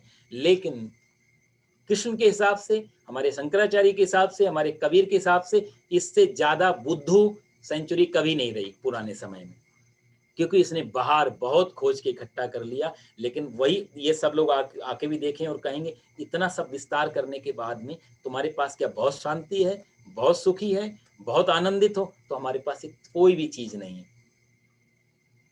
और कहीं न कहीं कहा जाए तो सब चीज है, लेकिन जो चीज जिसके लिए की जाती, बस वही चीज नहीं है। बिस्तर बहुत बढ़िया है, बेडरूम बहुत अच्छा है, लेकिन नींद उतनी हेल्दी नहीं है अब, जितनी हेल्दी होनी चाहिए। तो हमने बेडरूम इकट्ठा बना लिया, बिस्तर अच्छा बना लिया, सब कुछ अच्छा कर लिया, लेकिन नींद की क्वालिटी को हम इम्प्रूव नहीं कर पाए। यहाँ भगवान जो बुद्धि योग की बात करते हैं, वो हमारी इस चीज की क्वालिटी सुधार, वो क्वांटिटी पे नहीं जाती कि तुम्हारे पास कितना है, कैसा है, उस क्वालिटी की बात करती। तो हमने बाहर की चीजों को बहुत अच्छी तरह से संभाला, बढ़ाया। अब साथ बताओ, एक आइंस्टाइन यदि गिल्टी कॉन्शियस में मरा है, तो आश्चर्य नहीं है। इन लोगों ने क्या सोच के एटम को रिसर्च किया कि पूरी दुनिया को हम सुखी कर देंगे, बिजली होगी, दूसरी सुविधाएं होंगी, क्योंकि अणु में तो पावर है ना, उस पावर का सदुपयोग हो जाए। लेकिन आप देखो, ओपनहाइमर जिसने परमाणु बम जब गिरा था वहां पर, उसके स्टेटमेंट आप पढ़ो ओपनहाइमर के, तो कितना कितना दुखी है। और जितने वैज्ञानिक, जो पायलट था, मैंने सुना उसको भी पागलपन के दौरे पड़ने चालू हो गए थे, जिसने नागासाकी उसमें गिरा। कितना बड़ा बुद्धि, कितना दिमाग रहा होगा। लेकिन उसका परिणाम क्या हुआ? आज पूरी दुनिया साफ डरी हुई है। आज बड़े बड़े, यदि हिंदुस्तान पाकिस्तान में अब से पहले युद्ध होता था, तो इतना डर दुनिया को नहीं लगता था जितना आज लगता है, छोटी सी बात में, क्योंकि दोनों के पास न्यूक्लियर पावर है। तो 99 के बाद में कोई यदि ढंग का युद्ध नहीं हो पाया, एक तरफा युद्ध हुआ, कभी वो घुस जाता है, कभी हम लोग घुस जाते हैं, वो बात अलग है। लेकिन दोनों का आमने सामने युद्ध नहीं हो पाया इसे। लेकिन जब भी है तो डरे हुए तो दोनों है, दोनों के पास ऐसी पावर है, 1 मिनट में खत्म कर सकते हैं। तो ये ऐसी चीज जिससे हम पूरा पूरा संसार एक तरीके से बहुत भयभीत है, तो ये बुद्धिमान प्राणी की क्या कर दिया। और वो वैज्ञानिक भी दुखी हैं, कभी नहीं सोचा था 15 मिनट में 1.5 लाख लोग मर जाएंगे। तो भगवान इसलिए बुद्धि की तो बात ही नहीं कर रहे हैं अर्जुन से, बुद्धि योग की बात कर रहे हैं कि अर्जुन, मैं उसको ददामी बुद्धि योगम तम, जिस बुद्धि योग से स्वयं भी आदमी जुड़ता है और जो से उसके पीछे फॉलोइंग चली आ रही है, उसको भी ले जाता है। क्योंकि वही एक रास्ता है जहाँ शांति है, आनंद है, और जहाँ पर कहा था पीसफुल लाइफ है। बुद्धि योग उसके बिना संसार के रास्ते में नहीं है। तो इसलिए भगवान अर्जुन को धार्मिक बनाने का प्रयास कर रहे हैं। तो भगवान छोड़, देखो साहब, नास्तिक और आस्तिक 2 शब्द हम लोग सुनते हैं। जो एक आस्तिक कहता है ईश्वर है, नास्तिक कहता है ईश्वर नहीं है। यही 2 चीजें हैं, लेकिन धर्म इससे भी एक अलग की चीज है। जैसे महावीर स्वामी हैं, महावीर स्वामी तो किसी ईश्वर को नहीं मानते हैं, तो क्या वो नास्तिक हो गए? वो नास्तिक नहीं, वो धार्मिक कैटेगरी में आ जाते हैं। क्योंकि ईश्वर है या नहीं है, ईश्वर है तो किस रूप में? तो हमारे पास नाम है, रूप है, कभी वो नहीं हुए तो? भाई दशरथ जी के यहाँ भगवान ने जन्म लिया, उससे पहले तो राम के नाम की कोई व्याख्या हमारे पास नहीं थी, हम कोई नहीं ऐसे, कृष्ण नहीं हुए थे तब 5000 साल पहले। तो धार्मिक जो है एक सत्ता को स्वीकार करता है, उसके पास नाम और रूप नहीं होते। महावीर स्वामी के पास कोई नाम नहीं है, कोई रूप नहीं है। जैन संप्रदाय में कोई चीज नहीं, ना कृष्ण है, ना राम है, ना कोई है। ईश्वर नाम पूरा बुद्धिज्म में भी भगवान बुद्ध भी स्वीकार नहीं करते हैं किसी को। नास्तिकवादी नहीं है वो किसी अलग चीज से वो कहते हैं, वो आत्मा परमात्मा की बात ही नहीं करते हैं। उनको मालूम है, जो जो ये बात तभी ना करो जब कुछ इसमें आगे बढ़ा हो, जिनको बिल्कुल ही जानकारी नहीं है, उसको यदि आत्मा परमात्मा की सीधी बात कर दी जाए तो खतरनाक है। आज भारत में यही हुआ कि आत्मा अमर है, हर बच्चे को मालूम पड़ गया आत्मा अमर है। आत्मा को कुछ मालूम तो तभी तो आत्मा अमर है। ये इतना गहरा ज्ञान था कि जो इतने हाई लेवल के ज्ञान को बिल्कुल नीचे डाल दिया गया, जहां मेहनत की जरूरत नहीं रह गई, तो एक रट लिया गया, आत्मा अमर है। तो इसलिए महात्मा बुद्ध की मजबूरी कुछ और रही होगी, महावीर स्वामी की मजबूरी कुछ और रही होगी। तो नास्तिक और आस्तिक के दोनों के पार होता है धार्मिक व्यक्ति, जहाँ जरूरी नहीं कि मंदिर हो। कई कई लोग ऐसे हैं जो मंदिर, नानक साहब जी, वो तो मंदिर भी नहीं जाते, मस्जिद भी नहीं जाते, गए भी तो उसी की तरफ पैर करके लेट गए, शिवलिंग के ऊपर पैर रख लिया था एक बार, तो कहते पुजारी को क्या परेशानी खड़ी हुई होगी कि आदमी कितना नास्तिक है, शिव जी की पिंडी के ऊपर पैर रख लिया। हम तो इनकी पूजा करते हैं, तो शिव है, उसने बोला उठा के रख दे जिधर तेरे शिव जी नहीं है। वही बात, जिधर तेरा खुदा नहीं उधर जाहिद शराब पीने दे मस्जिद में बैठकर, जाहिद शराब पीने दे मस्जिद में बैठकर, या फिर वो जगह बता दे जहां तेरा खुदा ना हो, मैं वहां जाके शराब पी लूं जहां अल्लाह नहीं रहता हो। तो नास्तिक के लिए ईश्वर नहीं है, आस्तिक के लिए ईश्वर है, और यहाँ यहाँ है। धर्म वाले धार्मिक व्यक्ति के लिए एवरीवेयर, हर जगह ईश्वर का दर्शन करते, इसलिए उसको नाम की भी जरूरत नहीं होती, उसके लिए कोई चिन्ह की भी जरूरत, कोई प्रतीक की भी जरूरत नहीं। अर्जुन को भगवान पूरा धार्मिक लाना चाह रहे हैं। वो दुर्योधन की तरह नहीं है, जो सूर्य को तो प्रणाम कर लेता है लेकिन सामने कृष्ण को कहता बंदी बनाओ। ये आदमी नास्तिक है, ईश्वर में भरोसा तो करता है पर ईश्वर किसी रूप में आ गया तो भरोसा नहीं करता है। इसलिए अर्जुन को यात्रा, जो गीता की यात्रा, ये धार्मिक बनाने की ओर है, धर्म की पहचान की ओर है। तो भगवान यहाँ तक कहते हैं। अब अर्जुन को यहाँ पर थोड़ा कुछ प्रश्न हुए, अर्जुन के एक दो प्रश्न ले लेते हैं, फिर हम अगली चर्चा अगली बार में करेंगे, थोड़ा समय है हमारे पास अभी। तो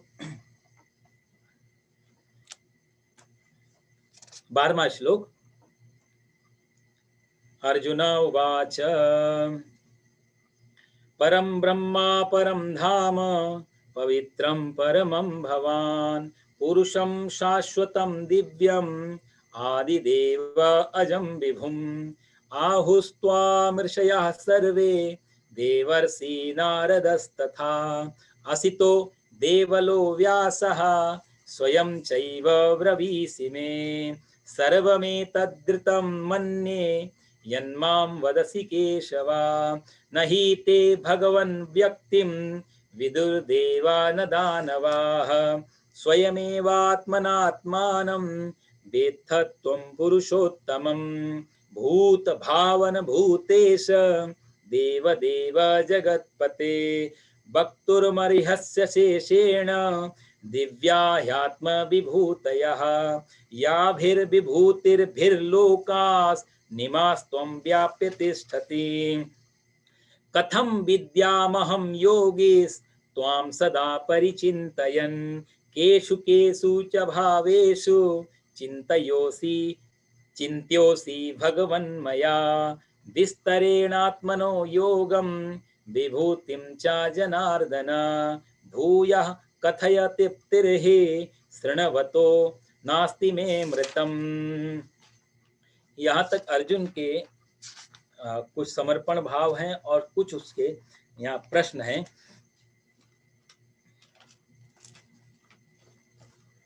अर्जुन कहता है परम परम ब्रह्म परम धाम पवित्रम परमम भवान। भवान हे प्रभु आप कैसे हैं? बोले परम ब्रह्म है, परम धाम है, और परमम पवित्रम, आप परम पवित्र हैं। देखो पवित्र शब्द भी शुद्ध और अशुद्ध से अलग है। आज जो चीज शुद्ध है, जैसे हमारे हाथ में किसी ने भोजन दिया, कहते हैं शुद्ध बना हुआ है, ठीक है साहब, भोजन की थाली हमने रख ली, लेकिन परसों किसी को भोजन करते समय नहीं बोल सकते इस भोजन शुद्ध है। जो आज शुद्ध है वो कल अशुद्ध हो जाएगा। पानी अशुद्ध आ रहा है, यह शुद्ध है, नाली में बहता हुआ पानी, जब ये पानी पृथ्वी में नीचे चला जाता है, फिल्टर हो जाता है, वही फिर पानी ऊपर आ जाता है, शुद्ध बन के आ जाता है। शुद्ध अशुद्ध या तो बदलता है, जैसे भगवान पहले ने कह दिया, यहाँ पर भगवान सत्य और असत्य फर्क पड़ गया, शुद्ध अशुद्ध। इसलिए यहाँ अर्जुन ने भी वैसे ही भगवान की ही सब वाणी को ही दूसरे तरीके से लिया। तो भगवान अर्जुन कहता परम ब्रह्म परम धाम पवित्रम परम, जो शुद्ध और अशुद्ध से परे हो वो पवित्र। जैसे गंगा न शुद्ध है, गंगा न अशुद्ध है, गंगा पवित्र है। गंगा में आप देखो तो गंगा में कितने नाले बहते हुए, अशुद्ध नाले आते हैं, तो गंगा परम पवित्र बनी रहती है फिर भी। लेकिन गंगा जल ले आओ तो वो फिर गंगा जल लोटे में रखा हुआ हो, शुद्ध भी हो सकता है, अशुद्ध भी हो सकता है। जैसे भगवान को स्नान कराने के लिए हम कमंडल में पानी ले आए, शालिग्राम भगवान बिठाए, कटोरे में रखा है गंगा जल, और स्नान कराने ही जा रहे हैं, और उसी समय कुत्ता आए या बिल्ली आए और उसमें मुंह लगा दे उस गंगा जल में, तो फिर आप फिर उस गंगा जल से स्नान नहीं करा सकते, क्योंकि वो फिर कटोरे में रखा हुआ चीज वो अशुद्ध हो गई। लेकिन वो कुत्ता, यदि वही सेम कुत्ता मरा हुआ गंगा जी में मिल जाए तो फिर हम गंगा जी अशुद्ध भी नहीं होंगी। पता नहीं कितने कुत्ते, कितने, जब बाढ़ आती है साहब हमारे हरिद्वार में, कितने भैंसे, बकरे, कुत्ते, बिल्ली, पता नहीं कितने बह के लाशें चली आती हैं, लेकिन फिर भी गंगा माँ परम पवित्र। अभी हम लोग इलाहाबाद गए थे पिछले 2-3 साल पहले, नाव से हम लोग संगम में जा रहे थे, संगम से जा रहे थे या वापस आ रहे थे बीच धारा से, तो एक आदमी की लाश जो है वो दूसरे बोट ने उसकी टांग को बांध रखा है, लाश फूल गई थी बुरी तरीके से, लपेट के ले जा रहा है, और जस्ट 5 मिनट पहले वहीं से स्नान करके हटे, वो वहीं पर पूरी लाश, पता नहीं कितने दिन से वो पड़ी होगी, फूल के जो है पकौड़े की तरह हो गई थी, वो बालून की तरह। तो गंगा में कहा ऐसी कितने चीजें, नाले, नदी नाले, गंदगी और सब अस्थि प्रवाहें होती रहती, लेकिन गंगा सदियों से पवित्र है, विष्णुपदी है, परम पवित्र है। तो पवित्र चीज है ना अशुद्ध होती है, क्योंकि ना शुद्ध होती है, इसलिए ये अलग कैटेगरी की बात होती है गीता में। गीता ये इन दोनों चीज, क्योंकि संसारिक चीजों को नहीं पकड़ती, संसार में हर काम जो आज शुद्ध है वो कल अशुद्ध है, जो आज अशुद्ध है कल वो शुद्ध हो जाएगा। कितनी चीजों की रिफाइनरी बनी होती है, देखो, अशुद्ध चीजों को हटा देते हैं, शुद्ध चीजों को लगाते हैं, या अशुद्ध को फिर वो शुद्ध कर देते हैं। मनुष्य जो है उसके पास आती है अशुद्ध चीजें, थोड़े दिन में अशुद्ध हो जाती हैं। जो जो भोजन हम शुद्ध भोजन करते हैं, कितना ही पवित्र, कितना पवित्र नहीं, कितना ही शुद्ध भोजन कर लें, लेकिन उसी भोजन को यदि वॉमिटिंग करके निकालना पड़े तो देखना मुश्किल हो जाएगा, वही कितना अशुद्ध हो गया। अभी तो 1 मिनट भी नहीं हुआ पेट में रखे हुए, तुरंत वही वॉमिटिंग, अशुद्ध हो जाती। तो शुद्ध और अशुद्ध संसार की चीजें हैं। पवित्र शब्द जो है, इसलिए परमात्मा को पवित्र कहा, गंगा को पवित्र कहा, गाय को पवित्र कहा, गीता को पवित्र कहा, सदग्रंथों को पवित्र कहा। ये कभी अशुद्ध नहीं होते, क्योंकि ये कभी शुद्ध भी नहीं थे। सांसारिक चीजें शुद्ध हो। एक बार मैं सुन रहा था, कोई ऐसा कहा उसमें कि हमारे ये मालवीय साहब से पहले कोई एक राजनेता थे, मैं नाम भूल रहा हूँ, ये गए अपने न्यूजीलैंड में शायद, और वहां जाके होटल में खाना वाना खाया, वहीं ठहरना हुआ इनको। रात को वेटर पूछने आया कुछ चाहिए, तो इन्होंने कहा कि हमें 1 गिलास शुद्ध दूध ले आओ। तो वेटर ने बोला शुद्ध दूध ले आए, वो अपने मैनेजर के पास गया कि उन्होंने शुद्ध दूध मांगा है, वो पता नहीं क्या होता है शुद्ध दूध। थोड़ी देर बाद मैनेजर भी आया कि साहब दूध मिल जाता है, लो फैट, हाई फैट, ये वो हाई क्रीम वाला, लेकिन ये शुद्ध दूध का मतलब समझ में नहीं आया। तो इन्होंने कहा कि शुद्ध दूध का मतलब जिसमें आप लोगों ने मिलावट ना की हो, पानी नहीं मिलाया हो। तो मैनेजर बोला कि हम पानी क्यों मिलाएंगे दूध में, जरूरत ही क्या है, या तो फिर ये दूसरी कैटेगरी का दूध तो होता है, पर शुद्ध और अशुद्ध का कोई मतलब नहीं, पानी मिलाएंगे क्यों। वो आज तक विदेशी लोगों को समझ में नहीं आया कि दूध में पानी क्यों मिलाना। राजनेता ने भी मन में सोचा होगा हमारे यहाँ बिना दूध के, पानी के तो दूध ही नहीं मिलना मुश्किल है। तो शुद्ध अशुद्ध की परिभाषा भारत में कुछ अलग हो जाती है दूध की, विदेशों में शायद वही शुद्ध अशुद्ध समझना मुश्किल होता है।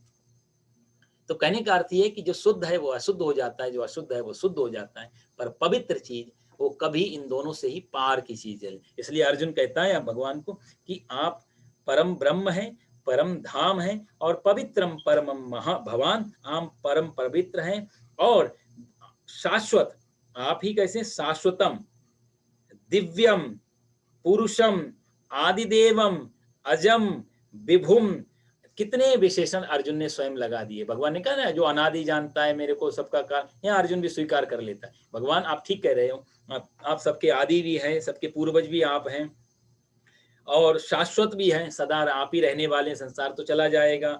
आप दिव्य भी हैं, आप सबके पुरुष भी हैं, मुख्य पुरुष आप ही हैं। देखो पुरुष शब्द होता है कि एक ही, जो जहां से सब विस्तार हुआ हो।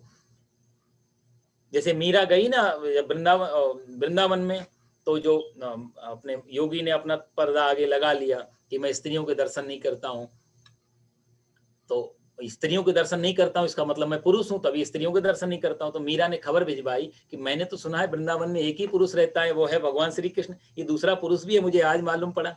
जब ये सुना तो फिर पर्दा हटा दिया, क्योंकि यदि वृंदावन में रहना और पुरुष बन करके रहना है तो कभी नहीं रह सकते। पुरुष मतलब वो पुरुषत्व, वो अहंकार। तो अर्जुन यहाँ कह रहा है कि आप ही पुरुष हैं, बाकी सब आपके शिष्य हैं, बाकी सब आपके सखे हैं। और अजम, आप अजन्मा है जो आप कहते हैं वो ठीक है। विभुम, विभुम का अर्थ होता है सब जगह फैला हुआ, व्यापक, और आप ऐसा है। और अब अर्जुन ने यहाँ पर थोड़ा चेंज किया, आप सब ऐसे हैं लेकिन कैसे, तो सर्वे ऋषया, जो सर्वे सारे ऋषि हैं, सर्वे देवर्षि, जो देव सारे ऋषि कौन कौन ऋषि हैं, तो यह नाम ले रहा है देवर्षि, नारदस तथा असितो, देवलो, व्यासः, असित देव ऋषि, देवल ऋषि और नारद ऋषि, तीन के इसने यहाँ पर नाम लिए हैं। और अब अर्जुन ने क्या कहा, अभी तक तो भगवान शायद सुन रहे होंगे बड़े ध्यान से, लेकिन अर्जुन ने कहा कि आप अजन्मा है, आदि है, सबके अंदर बैठे हुए हैं, व्यापक हैं, ऐसा असित भी कहते हैं, देवर्षि नारद भी कहते हैं, व्यास भी कहते हैं और देवल ऋषि भी कहते हैं। अब यहां से अर्जुन ने अपने आप को हटा लिया, ये लोग ऐसा कहते हैं इसलिए मैं मानता हूं। आप देखो क्वेश्चन की फिलॉसफी आप पकड़ने की कोशिश करें। अर्जुन सीधा सीधा नहीं कह रहा है, अर्जुन इनके नाम लेके गवाही प्रस्तुत कर रहा है कि ये लोग ऐसा कहते हैं। देवल ऋषि उस समय के बहुत बड़े, देखो जिस समय इसने अर्जुन ने ये नाम लिए, उस समय के ये फेमस ऋषि लोग थे। वैसे तो बहुत सारे हैं पर मुख्य, जैसे भगवान ने भी कुछ नाम लिए थे दूसरे अध्याय में, अर्जुन ने देवल का नाम, देवल ऋषि बहुत बड़े ऋषि थे। देवल एक का ऋषि का एक भागवत में भी वर्णन आता है, ये अपना स्नान कर रहे थे नदी में, तो स्नान करते ये गंधर्व रहते हैं जो ऊपर देवताओं का मनोरंजन करने के लिए, तो उसमें दो गंधर्व थे, एक गंधर्व का नाम था हा हा, एक दूसरे गंधर्व का नाम है हु। ये दोनों विदूषक हैं, दोनों का काम है देवताओं को मनोरंजन करना। जैसे फिल्म में हम लोग जोकर डाल देते हैं ना, तो ऐसे ही ये जोकर लोग, तो ये देवताओं का मनोरंजन करते हैं। तो एक दिन हु नाम का जो गंधर्व था वो पृथ्वी पे आया, उसने देखा देवल ऋषि स्नान कर रहे हैं, तो उसने बोला देवताओं को तो हंसाता ही हूँ, लाओ देवल ऋषि को भी थोड़ा प्रसन्न करवा दूं। तो वो पानी में नीचे चला गया, देवल ऋषि बेचारे प्रार्थना कर रहे थे, सूर्य को जल दे रहे थे। अच्छा, नदी में बहते जल में प्रार्थना करना और कुछ कहते हैं भजन, उसका फल बढ़ जाता है, ऐसा कर्मकांड में आता है। इसलिए नदी किनारे या नदी में घुस करके प्रार्थना करनी चाहिए, यदि ऐसा मौका मिले तो फल कई गुना बढ़ता है, क्योंकि बुद्धि एकाग्र होने में सहायता मिलती है, और भी उसके कारण है। तो खैर, तो देवल ऋषि प्रार्थना कर रहे, इसने पानी के नीचे से आया और हु नाम के गंधर्व ने देवल ऋषि का पैर पकड़ लिया। देवल ऋषि बेचारे सूर्य को जल दे रहे होंगे, सब माला वाला छूट गई, कूद पड़े भी, और देखा तो नीचे वो हु नाम का गंधर्व। उसी समय कहा तू बड़ा पागल आदमी है, मैं प्रार्थना कर रहा था, तू पैर पकड़ रहा है, जा तेरे को शाप देता हूँ, ऐसे ही पैर पकड़ता रहा, मगरमच्छ हो जा। तो वो हु नाम का गंधर्व मगरमच्छ बन करके आया था उस समय, प्रार्थना की। तो देवल ऋषि बोले मैं तो मजाक कर रहा था साहब, मेरा काम विदूषक का है, लोगों को हंसाना रहता है, मेरा कोई इंटेंशन आपको परेशान करना नहीं था। देवल ऋषि बोले मेरे से तो सांप निकल गया, लेकिन हाँ तेरा उद्धार भगवान के से होगा। तो वही हु नाम का गंधर्व, गजराज, गजेंद्र मोक्ष आता है ना, उस हाथी का पैर पकड़ लिया था, और हाथी ने भगवान विष्णु को याद किया, और विष्णु भगवान ने चक्र मारा, तो उसका उद्धार हुआ था हु नाम के। तो वो देवल ऋषि उस समय की बहुत काफी नामी शख्सियत थे। इसलिए अर्जुन देवल का नाम लेता। नारद जी को हम सब आप लोग जानते ही हैं, नारद शुरू से तीनों सतयुग हो, त्रेता हो, द्वापर हो, हर समय बहुत प्रतिष्ठित व्यक्तित्व हैं। सारे देवता इनसे डरते हैं। इनका नारद का नाम जो है ना, नारम ज्ञानम ददाति इति नारदा, या नारम अज्ञानम व्यति खंडयति इति नारदा। जो ज्ञान प्रदान कराए वो नारद, या जो अज्ञान का खंडन कर दे वो नारद। और वृंदावन में नारद की परिभाषा है नारद, जिसकी बात भगवान भी रद्द नहीं कर पाए, वो नारद। तो नारद उस समय बहुत पावरफुल शख्सियत थे। भगवान विष्णु को शाप दे दिया था नारद जी ने, कहा था ना जैसे स्त्री को भी वो मैं दुखी हूं, ऐसे जाओ तुम भी पृथ्वी पर मनुष्य रूप में जन्म लोगे और तुमको भी ऐसा स्त्री वियोग होगा। तो भगवान राम जो सीता मैया की जो खोज में निकले हैं रोते रोते, वो नारद जी का ही साफ काम कर रहा था। तो इसलिए नारद जी बड़ी पावरफुल चीज है उस समय। तो इसलिए अर्जुन देवर्षि नारद का नाम लेता है, और नारद जो भगवान के मन का नाम भी नारद है। यदि आध्यात्मिक शास्त्रों में देखें तो भगवान को कोई काम कराना हो तो वो नारद को प्रेरणा मिल जाती है। कोई भी भगवान को काम करना हो तो उनके कहा जाए तो भगवान का जो मन है वो नारद बन करके आया। इसलिए हम लोग वैसे तो मजाक में बोलते हैं कि नारद जी लड़ाई झगड़े कराते हैं। एक चीज आपको मैं बताऊं, आप किसी भी शास्त्र में, कोई भी 18 पुराण हो, 6 शास्त्र हैं, 4 वेद हैं, कहीं भी नारद का नाम आया हो और नारद जी किसी को मिले हों, किसी को भी मिले हो, चाहे राक्षस है, चाहे देवता है, चाहे मनुष्य है, चाहे दैत्य है, कोई भी है, जिसको भी नारद मिले हों और उसको भगवान ना मिले हों, ऐसा एक भी एग्जाम्पल नहीं है किसी भी शास्त्र में। नारद जी जिसको भी मिले उसके पीछे भगवान को आना ही पड़ा। इतना प्रतिभा है नारद की, भगवान पीछे पीछे नारद जी के जाते हैं। देवा देवता दानव राक्षस मानव कोई भी सही, जितनी आप खोज के देख लेना कथाओं में, नारद जी ने चाहे किसी को शाप दिया होगा तो भी भगवान आए होंगे, वरदान दिया होगा तो भी भगवान आए होंगे। ध्रुव के पास नारद जी तो आए थे, प्रहलाद के पास प्रहलाद की माँ कयादू को बचाने वाले नारद जी थे, नहीं इंद्र तो मार ही डालता उनको। नारद ने कहा तो क्या कर रहा है, गर्भ है इसके, उसके अंदर जो जो जो दिव्य आत्मा है वो भगत विष्णु भगत है। तो नारद जी की कृपा से पार्वती मैया नारद जी को अपना गुरु मानती हैं। नारद जी की बड़ी पावर थी, अर्जुन ऐसी नाम नहीं ले रहा था। भगवान भोलेनाथ की भी बात टाल सकती है माता पार्वती, लेकिन नारद की बात नहीं टाल सकती है। मेरे गुरु जी ने ऐसा कहा है, नारद की बड़ी, इसलिए पार्वती माता को उसमें आता है रामचरितमानस में, सप्तर्षि समझाने आए हैं कि तुम किसके लिए तपस्या कर रही हो, उसके लिए जिसका ना घर है ना परिवार है। पार्वती माता तपस्या कर रही थी ना शिव के लिए पति रूप में, सप्तर्षि समझाने आए थे, क्योंकि शिव ने भेजा था परीक्षा लेकर के आओ। भाई आजकल भी हम विवाह करते तो थोड़ा ठोक बजाते हैं, नहीं बजाए, सब देखते हैं घर परिवार कैसा है, बुद्धि। तो शिव ने भी सोचा मेरे साथ जो मेरी पत्नी बन के आने वाली का ऐसा ना हो मेरे को भजन ना करने दे, तो पहले ठोक बजा कर देख तो ले, मेरे माँ बाप तो कोई है नहीं, भाई बंधु भी कोई नहीं है, तो सप्तर्षियों को बुला करके तुम चेक करो पत्नी बनाने लायक है या नहीं है। तो उस समय भी एक परंपरा चल रही थी। सप्तर्षि ने जाके पार्वती माता को बहुत समझाया कि जिस शिव को तुम पति रूप में चाहती हो, तुम्हें मालूम उसके पास घर तक नहीं है अपना, पहाड़ों में हिमालय में माइनस टेम्परेचर में रहता है वो, और वहां रामचरितमानस में तो कई गालियां निकाली गई, नंगा है, भूत प्रेत की तरह वेश है उसका, उसके पास कपड़े पहनने की अकल नहीं है, उसका कोई समाज नहीं है, उसके कोई यार दोस्त नहीं है, उसका कोई कोई तुम वहां जाके क्या करोगी, वहां तो भूत प्रेत रहते हैं, तुम किसके साथ बातचीत करोगी, तुम्हारी ना सास ना ननद ना देवरानी ना जेठानी, कुछ भी नहीं। पार्वती माता को बहुत तरीकों से सप्तर्षि ने समझाया था। तो पार्वती माता ने एक ही बात कही थी कि नारद जी मेरे गुरु जी जो कहे गए हैं उसी में मेरा कल्याण है, तुम्हारे कहने से कुछ नहीं होगा। और यदि उसके कोई है नहीं माँ बाप तो इसका मतलब है वो सबका बाप वही है, वो तो सबका पूर्वज है, क्या जरूरत है। और ना देवरानी और जेठानी ये सब नहीं तो झंझटी खत्म हो गई, मैं ही सबकी साम्राज्ञी बन के रहूंगी, मेरा एकाधिकार होगा मेरा। हर चीज का उन्होंने पॉजिटिव सॉल्यूशन निकाला माता पार्वती ने। सुनने लायक कथा है उस समय शिव विवाह जो चलता है रामचरितमानस में। और माता पार्वती ने यह भी कह दिया कि यदि स्वयं शिव भी मना कर दे मेरे से विवाह करने के लिए तो भी मैं एक जन्म नहीं हजारों लाखों जन्म कुंवारी मरना पसंद करूंगी, लेकिन शिव के सिवा दूसरे से विवाह नहीं करूंगी। जब लग रहूं ना रहूं कुमारी, ऐसी करके चौपाई आती, चाहे शिव स्वयं मना कर दे, क्योंकि मेरे गुरु जी नारद ने कहा। जब आप देखो तो ये एक कथा आती है कि खैर वो कथा आपको बाद में सुनाएंगे।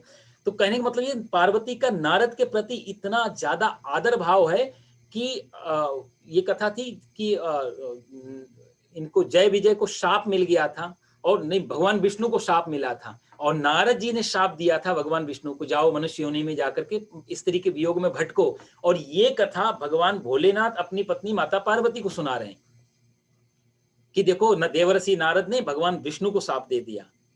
यदि किसी को क्वेश्चन करना भी होगा तो क्या करेगा, ऐसा बड़ा गलत किया, नारद जी ने ऐसा क्यों किया, नहीं करना चाहिए, विष्णु को शाप दे दिया, ऐसा आमतौर से आदमी बात करता। लेकिन माता पार्वती के वचन देखो आप, माता भवानी कहती हैं का अपराध रमापति की ना, का अपराध रमापति की ना, माने लक्ष्मी के पति विष्णु ने ऐसा कौन सी गलती करती कि मेरे गुरुजी को शाप देना पड़ा। शिव जी को भी, शिव जी ने कहा धन्य है देवी तुम्हारी गुरु भक्ति, तुम्हें विष्णु के अंदर दोष दिखाई दे गया लेकिन अपने गुरु जी के अंदर दोष दिखाई नहीं दिया। अपराध रमापति नहीं किया होगा, अपराध विष्णु नहीं किया होगा, लेकिन मेरे गुरु जी गलत नहीं कर सकते, उनको शाप देने के लिए मजबूर किया होगा विष्णु ने, कहा अपराध रमापति की न। इतना नारद जी का प्रभुत्व था। तो इसलिए अर्जुन नारद का नाम लेता है, असित का नाम लेता है, व्यास का नाम, ये ऋषियों की बड़ी कथाएं हैं, उतना समय नहीं है कुछ सब कथाओं में जाएं। व्यास जी तो उस समय सबके बड़े, हमारे व्यास जी के तो वेद व्यास जी हैं, सारे ग्रंथों के रचयिता वही है, आदि कवि है कहा जाए वाल्मीकि के बाद। तो ये बड़े महापुरुषों में, बड़े महर्षियों में इनका नाम आता है। तो अर्जुन यहाँ कहता है कि ये सब लोग भी वही कहते हैं, और सर्वमेतद धृतम मन्ये यन्माम वदसि केशवा, 14वें श्लोक में अर्जुन कहते हैं ये सब लोग ऐसा कह रहे हैं कि सब मुझसे जो कुछ भी कह रहे हैं ये सब मैं सत्य मानता हूं। और भगवान थोड़ी देर बाद पहले कह रहे थे जानने के लिए, यहां अर्जुन ने कहा यन्माम वदसि केशवा सर्वमेतद धृतम मन्ये। ये सारी गीता, ये सारा धर्म मानना और जानने के बीच में फंसा रहता है। अर्जुन कहता है मैं मानता हूं, और कृष्ण कहते हैं जो जानता है। जानने और मानने में बड़ा फर्क है। अर्जुन क्यों ऐसा कह रहा है, पहले तो पहले श्लोक को समझे। तो अर्जुन ये सारे जो टाइटल भगवान को दिए हैं, अर्जुन कहता ऐसा मैं मानता हूं। क्यों? क्योंकि देवर्षि नारद कहते हैं, व्यास जी कहते हैं, असित कहते हैं, देवल कहते हैं, ये सारे कहते हैं, इसलिए मैं मानता हूं। काश कभी अर्जुन कह दे कल ये सब पलट जाए ऋषि और नहीं माने, तो फिर अर्जुन के पास क्या बचा भाई? अर्जुन इसी के कारण मानना, और ये पलट गए कहीं धोखे से, इन्होंने बोला हम नहीं मानते अब, तो फिर अर्जुन अर्जुन तो फेल हो गया ना फिर सारा। तो किसी के कारण यदि सत्य को जब तक जाना जाएगा तब तक वो मानने के अर्थ में रहेगा, क्योंकि उसने ऐसा कहा है इसलिए मैं मानता हूं। सीधा सीधा भी संपर्क होता है अर्जुन अभी, और अर्जुन के अंदर ये अच्छा है कि अर्जुन अपने आप को बीच में रखता ही नहीं। ये भी एक अच्छाई है अर्जुन के अंदर, ये बहुत अच्छी अच्छाई है। देखो देखो इसमें भी बहुत एक गहरी बात निकल के आती है। यदि अर्जुन का भगवान श्री कृष्ण के प्रति प्रेम नहीं होता तो वो गवाह दुर्योधन को चुनता, वो गवाह दुशासन को चुनता, वो गवाह गांधारी को चुनता, वो गवाह धृतराष्ट्र को चुनता जो कृष्ण के विरोधी हैं। उसने गवाही किसकी चुनी?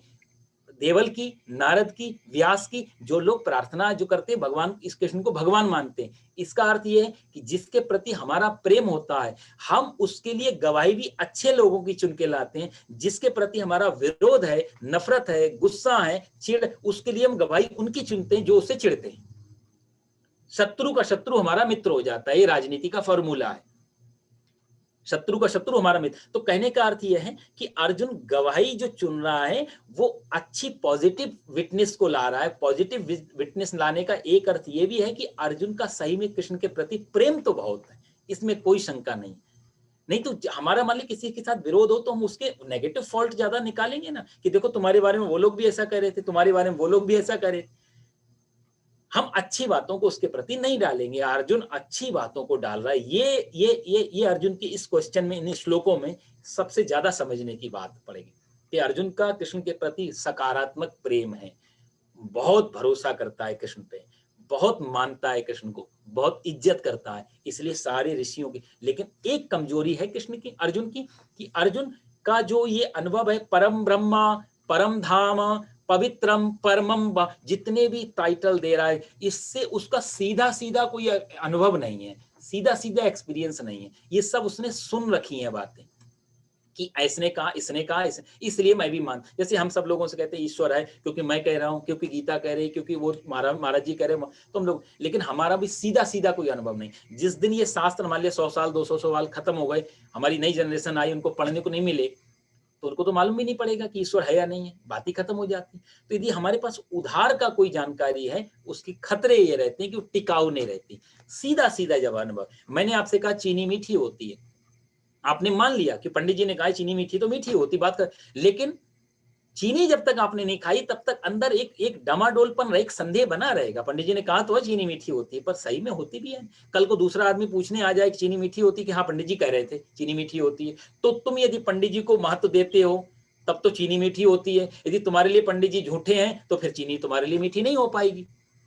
तो दुर्योधन के लिए व्यास जी की कोई वैल्यू नहीं है, दुर्योधन के लिए देवल की कोई वैल्यू नहीं है, दुर्योधन के लिए नारद की कोई वैल्यू नहीं है। क्योंकि दुर्योधन कृष्ण को भगवान मानता ही नहीं है, अर्जुन मानता है, इसलिए उनकी वैल्यू हो गई। तो कहने का अर्थ है कि जब हम किसी चीज को किसी चीज के द्वारा मानते हैं वो चीज टेम्परेरी होती है, आज नहीं कल उसका स्टेटमेंट बदल सकता है।